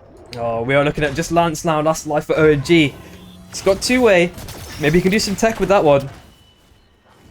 Might be able to. I mean, could just wait until daytime to go back into Kobayashi's, or could go towards Imotech where the boat is, but we see the double corrupted zone inside of Imotech, making this very awkward for teams to push through the rails like we see right now. FBI try to go through TSM, Abyssal Breaker onto Gude, and they take out the first kill onto Brawl, looking for them, pushed into the corrupted zone. Fire's left alone, and TSM want to take out a team, but guess what? Kaizaro has been brought back from the dead to try to fight again for OMG. Yep, and Lance has already made his way over. I'm surprised he's not popped the two-way, because he could also take the heart with him. And now he does get the pop for free. It is day 4, so it's going to be relatively scot-free. But depends on how they take the escape. Lingo on half HP. He had his own little trials and tribulations. He has to ult out the last second. Sinoid to step on it to make sure that he gets Lingo aggroed. Very nicely done. As you can see, that Lancelot trying again to get another revive, this time onto Kaizaro. A lot of attention put onto Lingo, but Lingo knows there's no real escape here for FBI. Was trying to wait as long as possible until the team was able to save him, but Fire could not do it. SOS take the kill onto Lingo, while Kaizaro and OMG back on their feet again. Take the train, and they're going to be out of there through the rails, while 29ers a little bit late, taking a jump pad onto the position of SOS, getting a spike onto Ash, but not enough to actually start off the fight. Snowballs thrown down. They're trying to get rid of them before they go for the fight against SOS. Yeah, it's really nice methodical timing from SOS. They're using the avalanche to kind of block the Fury shots, to kind of give themselves, not use all their core cooldowns in time. We are looking at OMG. They have just rezzed, and Kazuro's already dead. Sinoid looking for the ulti res. Blink sending it in. Oh, he's picked up at the last second, cancelled. Sinoid is going to be on his feet. Does escape. Oh, narrowly no. Never mind. OMG are out 8th place. And then SOS2, another team about to join them, losing mana, only having one player alive. He's able to go up north, but we see a spike onto 29ers. Rat came out of nowhere to make it hard for the team that just won the last game to win, but we see Innovations found out by SB, who see the core that had been TP'd away, trying to get the kill on a Fire, who's sticking it, brought back FBI, round 2 against SB, but they've already lost one player. They've got to be careful. There's going to be the fight of the Firefox trying to get away. Fire has barely been able to get the ring, but the Fox is gone. Lingo down, only Fire left. The slam down to eliminate FBI with LST. They've been hanging out this entire time in Emotech on the northern part of the zone. They now have to fight against Rat. It's not looking too easy for them, even with the static electricity built up for the small. He's over the abyss and taken down. Only one left. It's Larks up in the north. Yep, and obviously a Crown has just been FedEx right to that ship's location. Very, on its feet. He should be fine there. 1 minute 50. We do see the bonfire in the abyss as well, so he can just back without issue.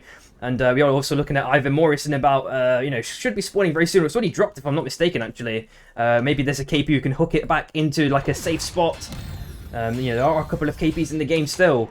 And we are seeing Mary, TSM. I appreciate you calling it I have a Mortius, but I can never not see it as Bubba Brain. Yeah, it's always Bubba. Bubba's Brains in my mind, so it's like hearing them, like, I know that's the name for it, but Bubba.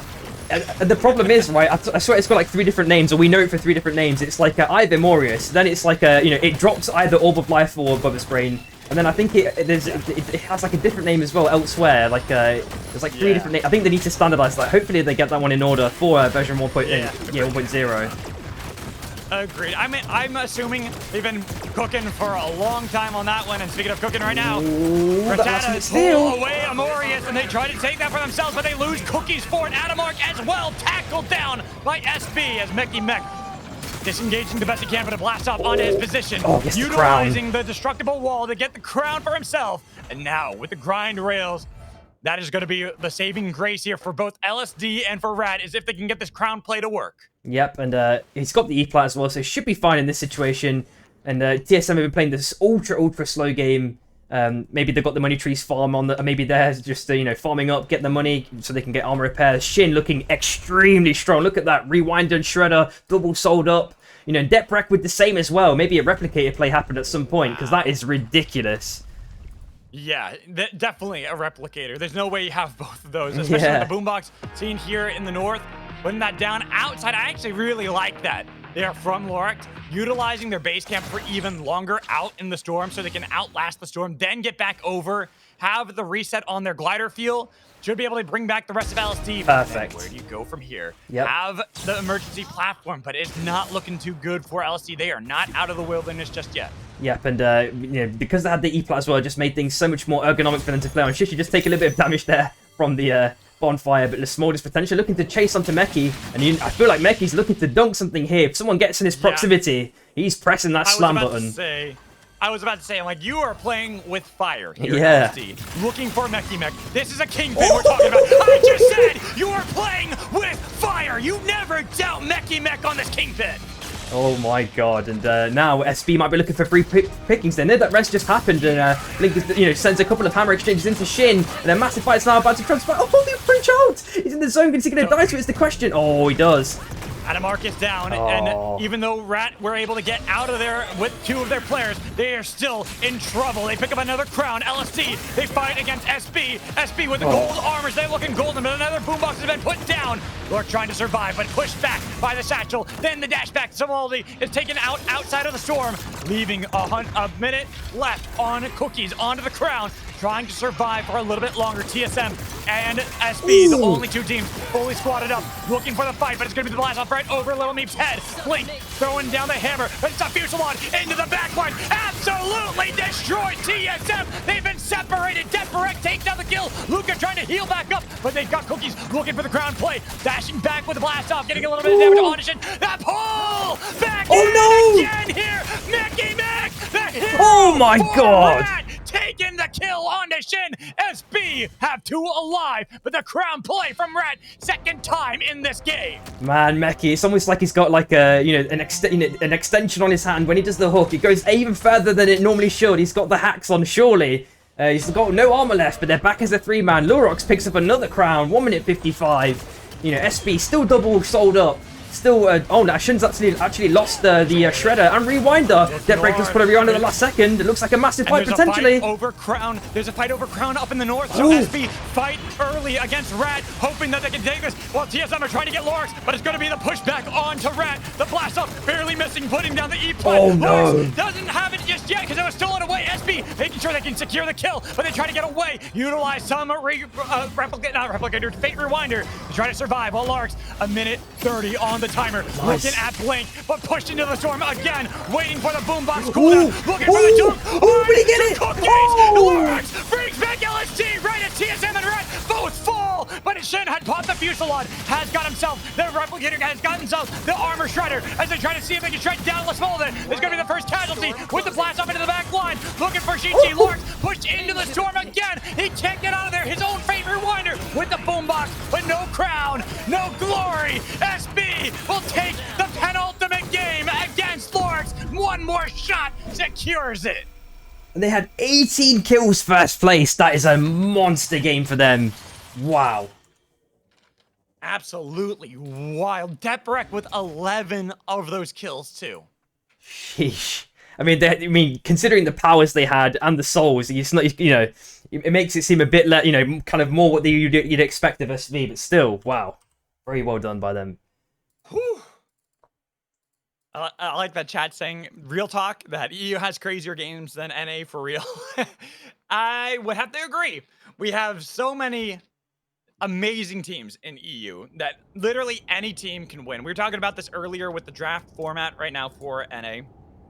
Yeah. It's like any of those teams can win, but EU doesn't even need that for any team to win because they're all so damn good.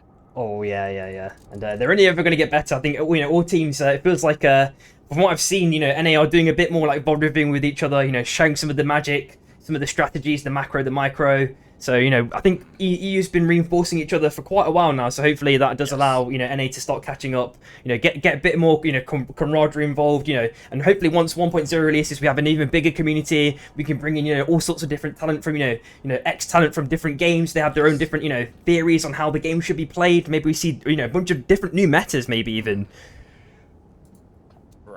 I mean, with new hunters too, we already know Wukong. We're expecting that there's going to be multiple more because I think there was something said by, it was at the beginning of the year, granted, but they said they wanted to release a schedule with one new hunter a month.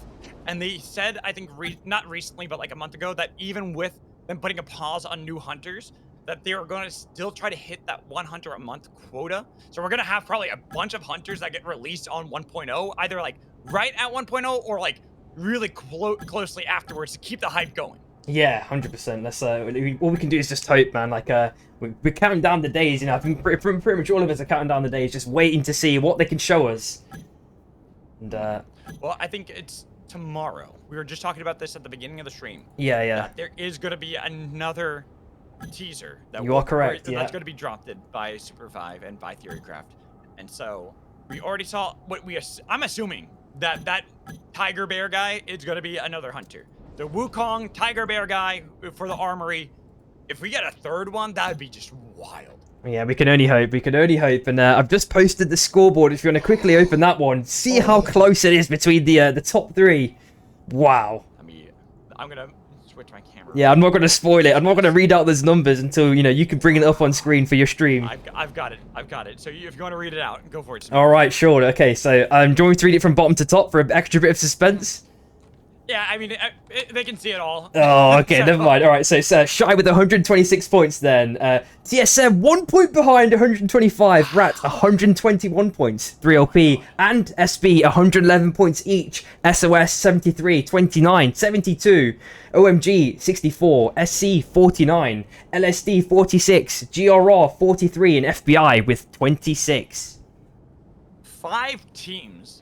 Triple digits going into Game 8. Any one of those teams can take it. If SB or 3LP win this last game for EU's open beta for our tournament style, that would be crazy to see them upset because the Shy, TSM, Rat, and at the top, Rat being the only team that has won 2 games today. Yeah. And obviously, I'd just like to thank Sprocaine and Izuna for doing all the setup, the meat for the bot, obviously yourself for the amazing casting that you've provided for us today. And you too, Samari. You too. Do not sell yourself short. Absolutely goated over here. Has been doing so much stuff for EU scrims. Give lots of love over to Samiri. If you haven't followed Samiri, follow Samiri right now. Oh, I'm gonna appreciate you, man. This time I'm not gonna mess up the shout out. Let's see.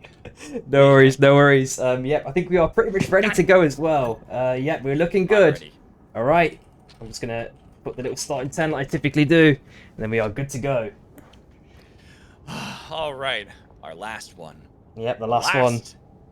EU competitive game, at least that we're going to be casting here for this nice little thing that Samiri and that Sprocaine have put together.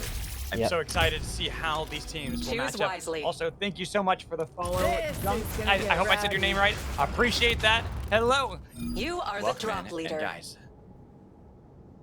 let's do this. Let's do this. Let's get in. Let's send it off. Let's give it our all. In fact, while the game's loading up, I'm gonna raise up the desk so that we have the standing cast for the very last. Oh, he's bringing out the big guns. The standing desk can only mean one thing, man. That is got to be some foot action. It's almost like he's going to be playing like a Dance Dance Revolution, I imagine. Sheesh. So just so anyone knows, that, like a secret tech for casters is standing helps you get even more into the game. Like it really builds you up even more. Yep, we're building that projection. I'm sure there's probably some science behind, like, if you're standing, you can probably project your voice a bit more. They've got the extra movements. If you've got neighbors downstairs, they're going to be pissed, but who cares? It's game number 8, the last one. Let's get it in. I'm in California. It is 1 p.m. in the afternoon. They'll be fine.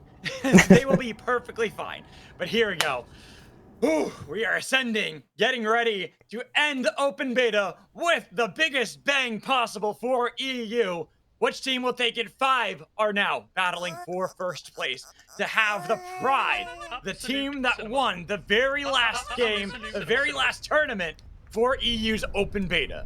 Oh my god, let's do it, man. Let's do it. We are looking straight off the bat and potentially an academy drop line. We know that a couple of teams typically like to drop on the top side, Frag and Dawn. We've got looking at 2 armors on Underart. Potentially Grinders in the question for 3LP if they want to kind of rotate downwards. That they like to go for the grappling hook. Coldfang is out of the question as well. As we are looking at, these teams are slowly starting to drop in.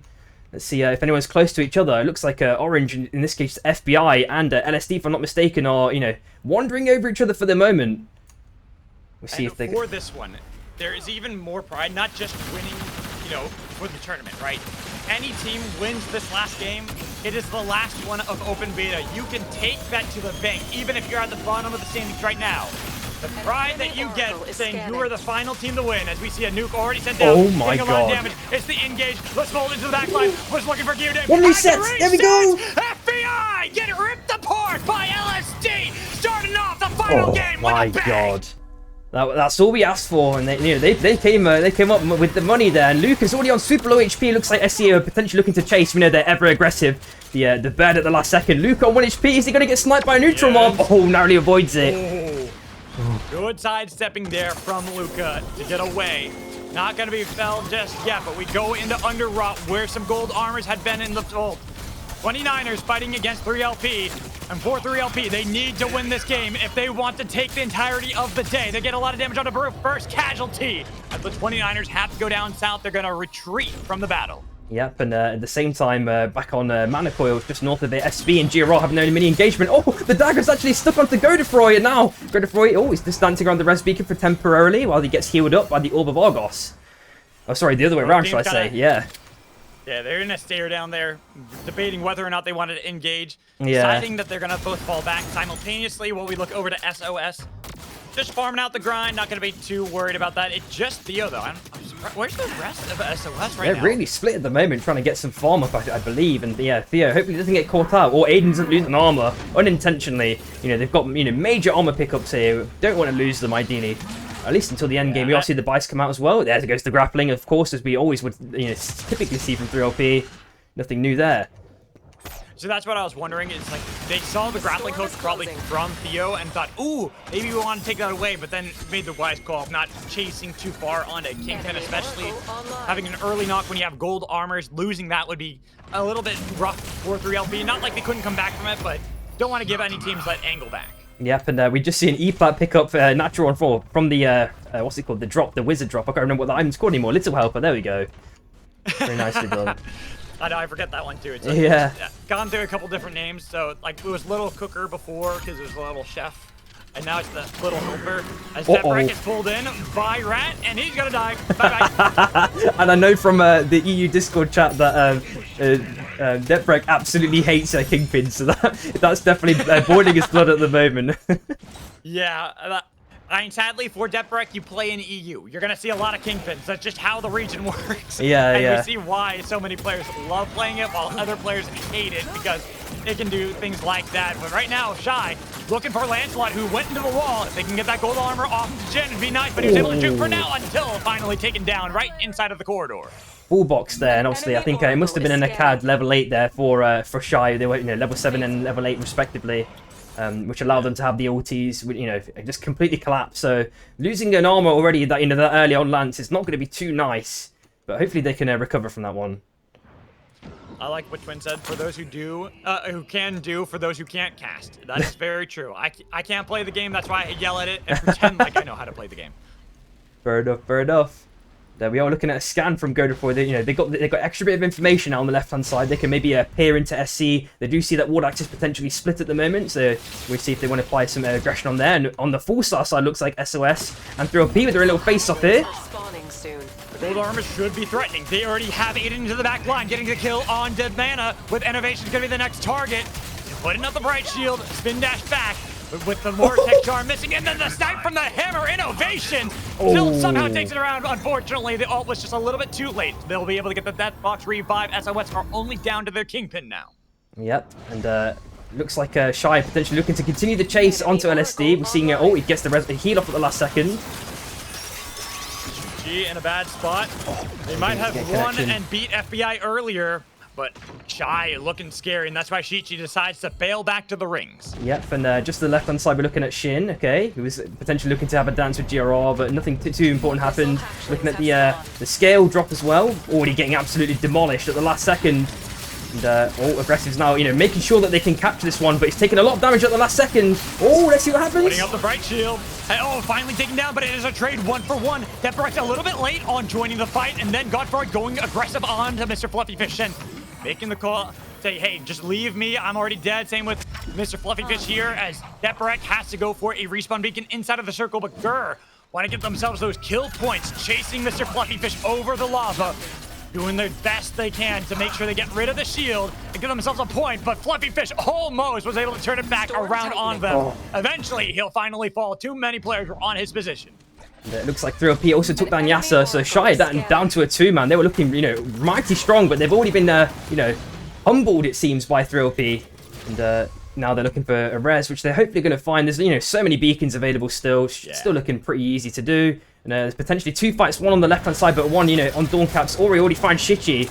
Now it's LSD as a 2-man. And I feel bad for LSD because they beat FBI earlier. It was looking really good for them, but since then, too many teams, especially in Mage Bog, surrounded them, so they have been punished pretty heavily. Being down a player here, it's just, I think, Lorax and Lasmolda, who are alive, and they're trying to see if they can get a respawn beacon, but we go down to OMG, who've been pushed into the storm, and only have Kaizaro here. Lancelot not even with the team. Making the call to just get a play back for the game. Say, yep, we'll sacrifice Kaizaro and Sinoid so that maybe Lancelot can revive us inside of the circle. Yep, and still 11 teams. Obviously 3LP have acquired so much strength since that early game that the snowball has just not stopped for them. We're looking at the res, which is successfully going to be performed by Lurox, getting everyone back alive. And we're looking at SC, maybe just circling around, looking for that next camp to farm up, or night mobs, any ghosts, potentially. Meteor Beast incoming. SOS a god in that one. Just to the right of it, Kazaru not trying to fight for his life. He's already dead. Lancelot just revived him too. Just like, I just got you back. What's going on? Getting attacked by too many teams. It's rough for these teams that are on the poverty run. Slowly playing back into the circle, trying to survive, but we'll see if they're going to be able to get back on their feet. We see that LSD losing with Smolde. SOS did take him on the kill feed, but Shy and 3LP, 2 teams at the top. 3LP need to eliminate Shy if they want to continue to move up in the standings, but Yester's on the other side with a Veritas priority, trying to keep them pinned inside of the forge, putting down the rain of arrows. Hachi missing the punch. Instead, it's Aiden on the other side with the blast off on top of him. Same with the Vortex Charm, going wide. Second wind, trying to keep him alive and trying to get them to the disengage, spike. but it's going to be the spike onto them. Fortiza, the next target. 3LP only got one player left. If Fortiza will fall, but Fortiza doing a great job of disengaging for a long time, but actually no. 3LP are eliminated at 11th place, and then back out of the Shrapnel Soul. Gur fight against Red, forced out the Fuselage, but they went backwards. SB inside of Kobayashi's, pushing back onto Gur. Dagger. Slowly trying to see if they can take away the get the crystals for themselves, but Rat have been waiting this entire time to play. And then SOS from the North, Innovations just scaring them off, but it's still Rat and SB fighting for control over the Soul. Fluffy Fish hover wings away. The blast up trying to keep up with them through the range, while Innovations throwing out the hammers to take down the kill on a Fluffy Fish. Oh my god, what a crazy set of interactions there. I don't think it's going to stop. It looks like Brat we're potentially looking down on GRR again. We're seeing a Meki with the Delicate as well. Let's see if he gets there. And sneaky little hook onto someone on that KP. The last shot is finally down. We're on the last phase now. So it's all down to who gets that last, ever important last hit. Cookies is, maybe looking for a sneak peek. But he's bitten off more than he can shoot. Already half HP. The Avalanche has already dropped. So one less defensive measure for GRR to use. SB now looking from the south side potentially. It's very, very low. Who's going to get it? It's so close. Trying to get the Beacon. It goes to SB. They steal it from Gur. Yep, and it looks like maybe on the bottom right hand side. No, it wasn't OMG in this case. Then who was it? If I have a quick look at the colours. The other soul is the. Oh, it's SB and it's LST. LST are the other team that has it. I'm obviously colourblind. It seems can't tell these colours apart on the top right hand side. No, we are looking at Meat now trying to survive. I believe they've lost a member, if I'm not mistaken. Yet Blink is already down. Sprocaine finds the balance. Oof. The balance taken down, and they're down to Kaizen, who's still inside of the circle, but looking difficult for a lot of our teams. 27 players remain, so only a few teams missing a player here and there. TSM locked in a bad spot against the 29ers, losing Luca. Little Meep couldn't save the team. I think it's just Little Meep left for TSM. Team at the top of the standings, about to get eliminated, but Little Meep tries to get away from Theo. But guess what? Innovations was waiting to greet him on the other side. Yep, and it looks like there's another fight transpiring. Meki on very low HP. Gets a slam at the last second onto Hachi. Adamok there, potentially for reinforcements. Hachi does get the punch onto Meki Peck. 1 HP. Lands to seal the deal. OMG got a little bit more stronger there. Oh, the E-Pass pace at the last second. Oh, the ball. SB on the other side. They go for the flank with the Fuselage, but Hachi goes over the wall to escape, while OMG now trying to tackle SB. They got a lot of damage onto them, but they have to be careful because SB still looking for the other play. They've got Shrapnel Soul, can work right through their armor quickly. Yep, and the boxers is being attempted. I'm going to quickly flick onto the left-hand side. Looks like a massive engagement's happening here. Gur versus SOS. Innovations trying to get backwards, but Godford onto their position. They've got Theo low. They're trying to see if they can get rid of the tank. Mana has been separated from the team. That's why they go for Innovations and Theo with the Beacon trying to drag him back into the fight. But instead, it's just going to be Mana falling to Godford on one side, with Innovations still on the base camp. They jump back, pushing him into the storm. The Orza Argus with the grappling hook from Theo barely missing, and then the blink back from Godford, putting down the Orza Argus to be able to spot out where Theo is. They're chasing him down, trying to remove one more. Guys, falls to SB, so one team has been eliminated, and then SOS fall, but Roof stealing that from Gur. Look how evenly distributed all the teams are now. There's going to be a lot of breathing room, I reckon, unless there's something else that's going to force the players to come into contact with each other. And the only thing that's going to do that is obviously the circle in this scenario. Ayatra is down as well on Shy, and res opportunities are definitely looking slim now. And looking where teams can go, 7 remain. There's a lot of real estate this time around to play with, but a lot of that is these icy lands that you have to play with. As Kaizen gonna be chased down, forced away from the team, and not gonna be able to get back into the circle. But SC still have the other players far, far away from Kaizen, who uses the Eye of the Storm, continuing to try to run from the pursuing team. 29ers, who are another team looking to rise up in the standings. They are right in the middle of it. They find a nice pick on Kaizen, but the Surge might be able to stop him. Then LST out of nowhere look to steal away the kill from 29ers. Will 29ers steer down Gur? The hook. Spot, a nice pull to drag him in, force them into the fight. Aggressive, the one that takes taken down, while LSD tries to snipe some damage onto 29ers. Yep, and he's living up to his name. Obviously, he was way too aggressive in that situation. Obviously, lost his life. Sprocaine with the crown pickup, 1 minute 40. We look at he's got the penguin though. He should be fine to kind of chill, like kind of parallel to the win rings potentially. And we are looking at LSD, with the XP soul. in their hands. They also have the red The nuke. thing I'm worried about is that it is only Sprocaine with gold armor, and Hachi's already been taken down. Now with the platforms disappearing below him, Sprocaine has been chased away. SB, they could work with LSD and try to take down Sprocaine. And Sprocaine trying to play with elevation, kiting back. It's going to be the Eye of the Storm popped, trying to chase down Sprocaine, but he's still alive. Rings at his back, uses them to get back to land. Wallace Mold has to go for the chase, missing the surge. Then Sprocaine juking, going backwards. Is the Penguin back off of cooldown? It's got a minute left on the timer. Needs to find the snipe on Ishichi. Has a little bit of damage, missing that one. The thumbnail trying to go for the dash away, but he's pushed off the emergency Penguin. No. Taken down. Shy are gone with the fight from the 29ers on SB. Snowballs being played down in the avalanche. Trying to see if they can land anything on those 29ers, but it's going to be Shin dashing aggressively on top of 29ers. Looking for any damage, has to blink backwards to stay with the team. Oh my god, and let's see if there's any stragglers, anyone who's lost anyone. No, SD is still through. You know, everyone's a full 3-man if I'm not mistaken. Yeah, 6 times 3 is 18. But it's not looking good for some of the teams that have been separated. Right there, LSD almost getting punished by the 29ers, but they still have land outside of the circle as they send down the cluster nuke to make it more difficult for 29ers to escape. But it's going to be SB, the team that's truly in trouble. They don't have any escape. They're going to get third party. Oh no! With a junk from Ash. Taken away, SB. SC pushing him from the north onto Gur. Gur, Arlo, Godford is down. They send out the centers and breaks to try to lock down the 29ers, but they got the pull already onto Lasasa, and now it's going to be the pull back as they try to disengage. An aggressive cannot escape from the danger zone. The serial chillers ain't chilling in that game as they put ice onto the enemy team, leaving 4 with Brat coming in from the north, trying to push back. Kaisen up into the air, trying to go for the Eye of the Storm with the surge away. Abyssal Breaker barely missing. Will LSD lose 3? They're almost down. They're sniped down with the dunk again from Ash, removing one more team from the rim. Could that have been any more perfectly timed to get that dunk on? That's insane. And never mind, it looks like a 29er just so stacked now. Double sold up. We've seen Delicate, double red nuke as well. Reki trying a little. Oh, gets spiked. And the snipe from Wardax to take a player from Ratana. Well, the balance does die to 29ers.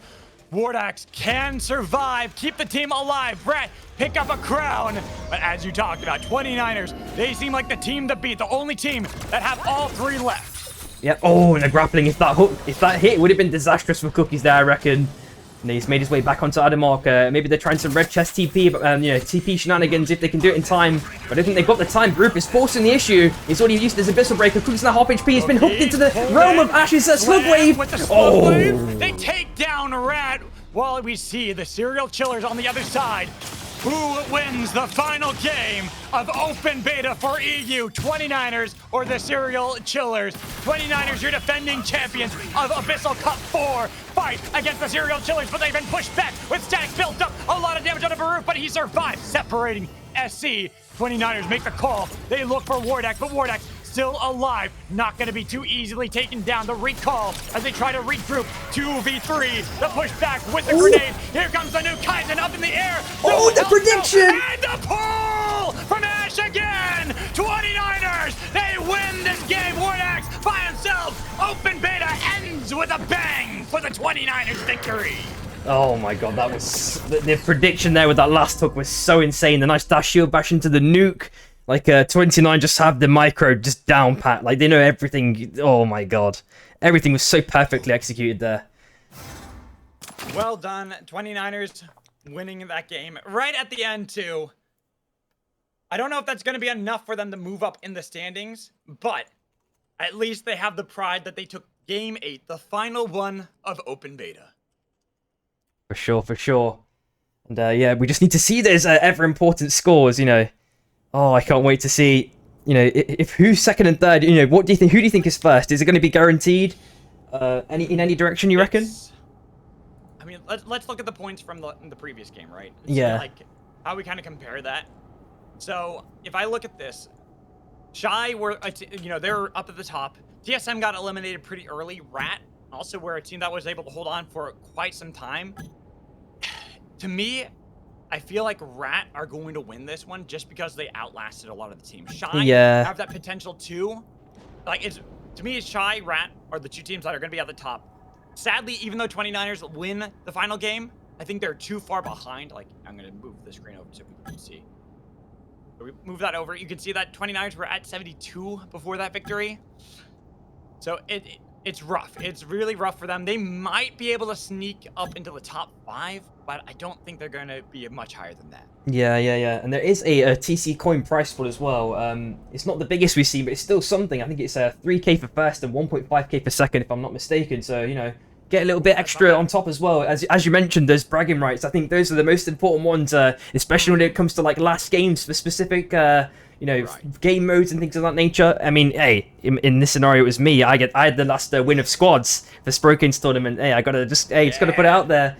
That is true. Yep. So once we get these points added up, again, huge shout outs to Sprocaine, to Izuna for putting this together for everybody. 100%. Yeah. And shout outs to you, Samiri, for being there, not only casting alongside me, also being the observer. Absolute goated on that one. I appreciate not just it. with the observing skills, but also with the casting skills. You're doing fantastic. And then Snarfs, oh my god! Oh. What did he just do? She just donated $200. Whoa. Sheesh. Oh my god. I mean, the new chair, it might be there now, right? Is it feasible? I mean, as much as I want to say,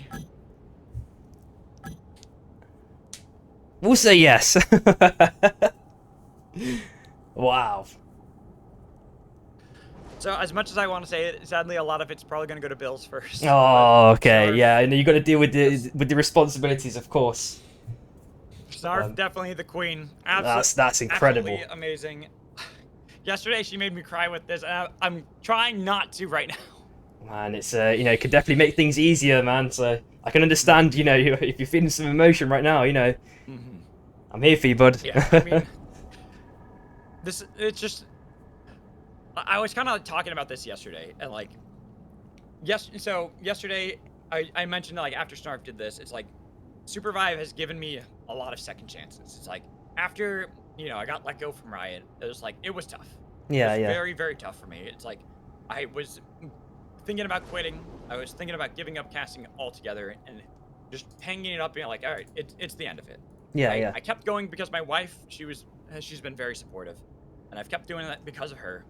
But then I found Supervive with the help of Relic. Like, Relic has been an absolute amazing friend, an amazing person who's helped me out with so much, and introduced me to Supervive. And this gave me a second life in myself, where I felt like I had something that I could fall back to, that I can start putting a lot more of my hopes and dreams into. And the community has just been insane. Like, EU, NA, across the board, over in Asia Pacific too. It's just like, everyone has been so amazing. And I want this game so bad to not just survive, but to thrive, to be the next big game, because the community has been amazing.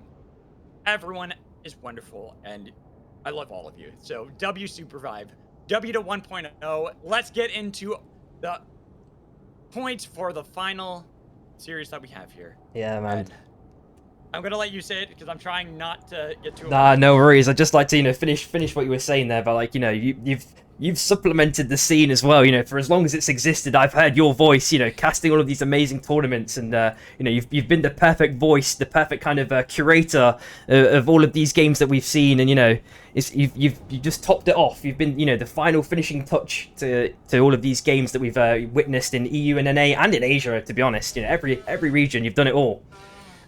So yeah, I've been so happy to hear you, doing all this work, putting it in. It's, I think it's going to pay off dividends. You can only hope, as we're just like days away from seeing some new stuff, Either way, as you mentioned, the scores. How would you like me to read them out, top to bottom? Let's do top to bottom. Okay, so our winner is Rat with 138 points, followed by Shy, 1 point away with 137. Third place, TSM, 127, SB, 120, 3LP, 116, 29, 109, SOS, 80. This sounds like I'm calling out bingo almost. OMG with 70, SC with 68, LSD 62, GRR 59, and FBI with 26. Rat, 1 point. Oh, EU is. This is why we say how close this series is. Again, a 1 point difference.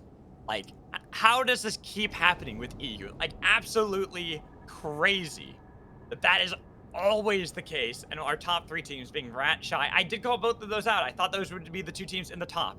DSM, they find themselves in the top as well. SB, I got to give a lot of shout outs to 29ers. They did get close. They hit the triple digits, but they're just too far behind. Yeah. So props out to everybody. And just one more time, again, thank you, Snarfs, for the amazing donations. You're way too kind.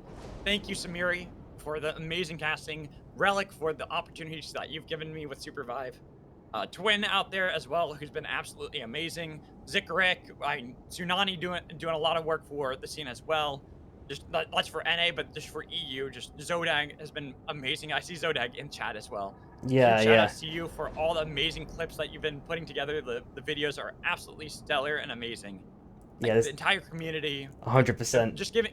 If we're focusing just on EU, you know, we got the likes of yourself, Samiri, who's been covering a lot of scrims for us. Thanks. It's hard for me sometimes, just because like with my schedule, I work graveyard, so it's really hard to cast sometimes for them. I always want to. I want to do more for EU. Tom Kick has been amazing for it. I saw Treadsy in chat earlier.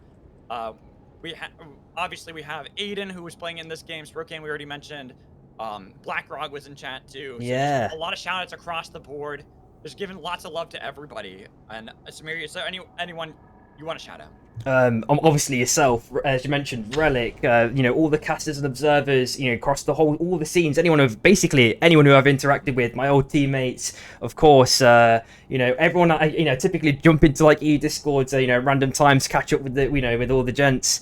And, you know, so I'm hoping that, you know, everyone can, you know, stay together, you know, keep building up on this community that we've kind of, you know, manufactured over time slowly, you know, like I said, you know, as I mentioned, that snowball analogy kind of even, you know, rolls into this one almost, you know, we can just keep building this community and just, you know, share the knowledge, you know, and make the game like insane, hopefully, for release, you know.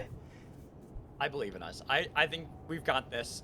And so with this, I think this is going to be the end for my EU stream. I'll be back later with NA. Samiri, are you going to continue streaming, or are you done for the I'm probably going to dip, dude. Yeah, it's been quite a long day for me as well, so... So let's find someone... Let's raid them together. Yeah, sure. Someone who's streaming... Let's look at EU, especially. Baroof. Let's give some love over to Baroof. Yeah, no worries. Let's do that.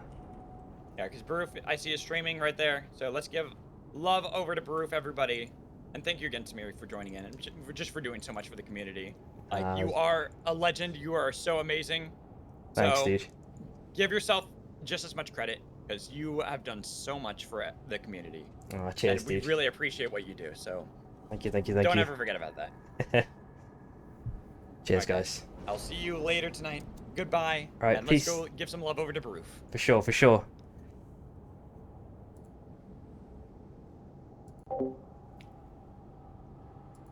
All right, guys.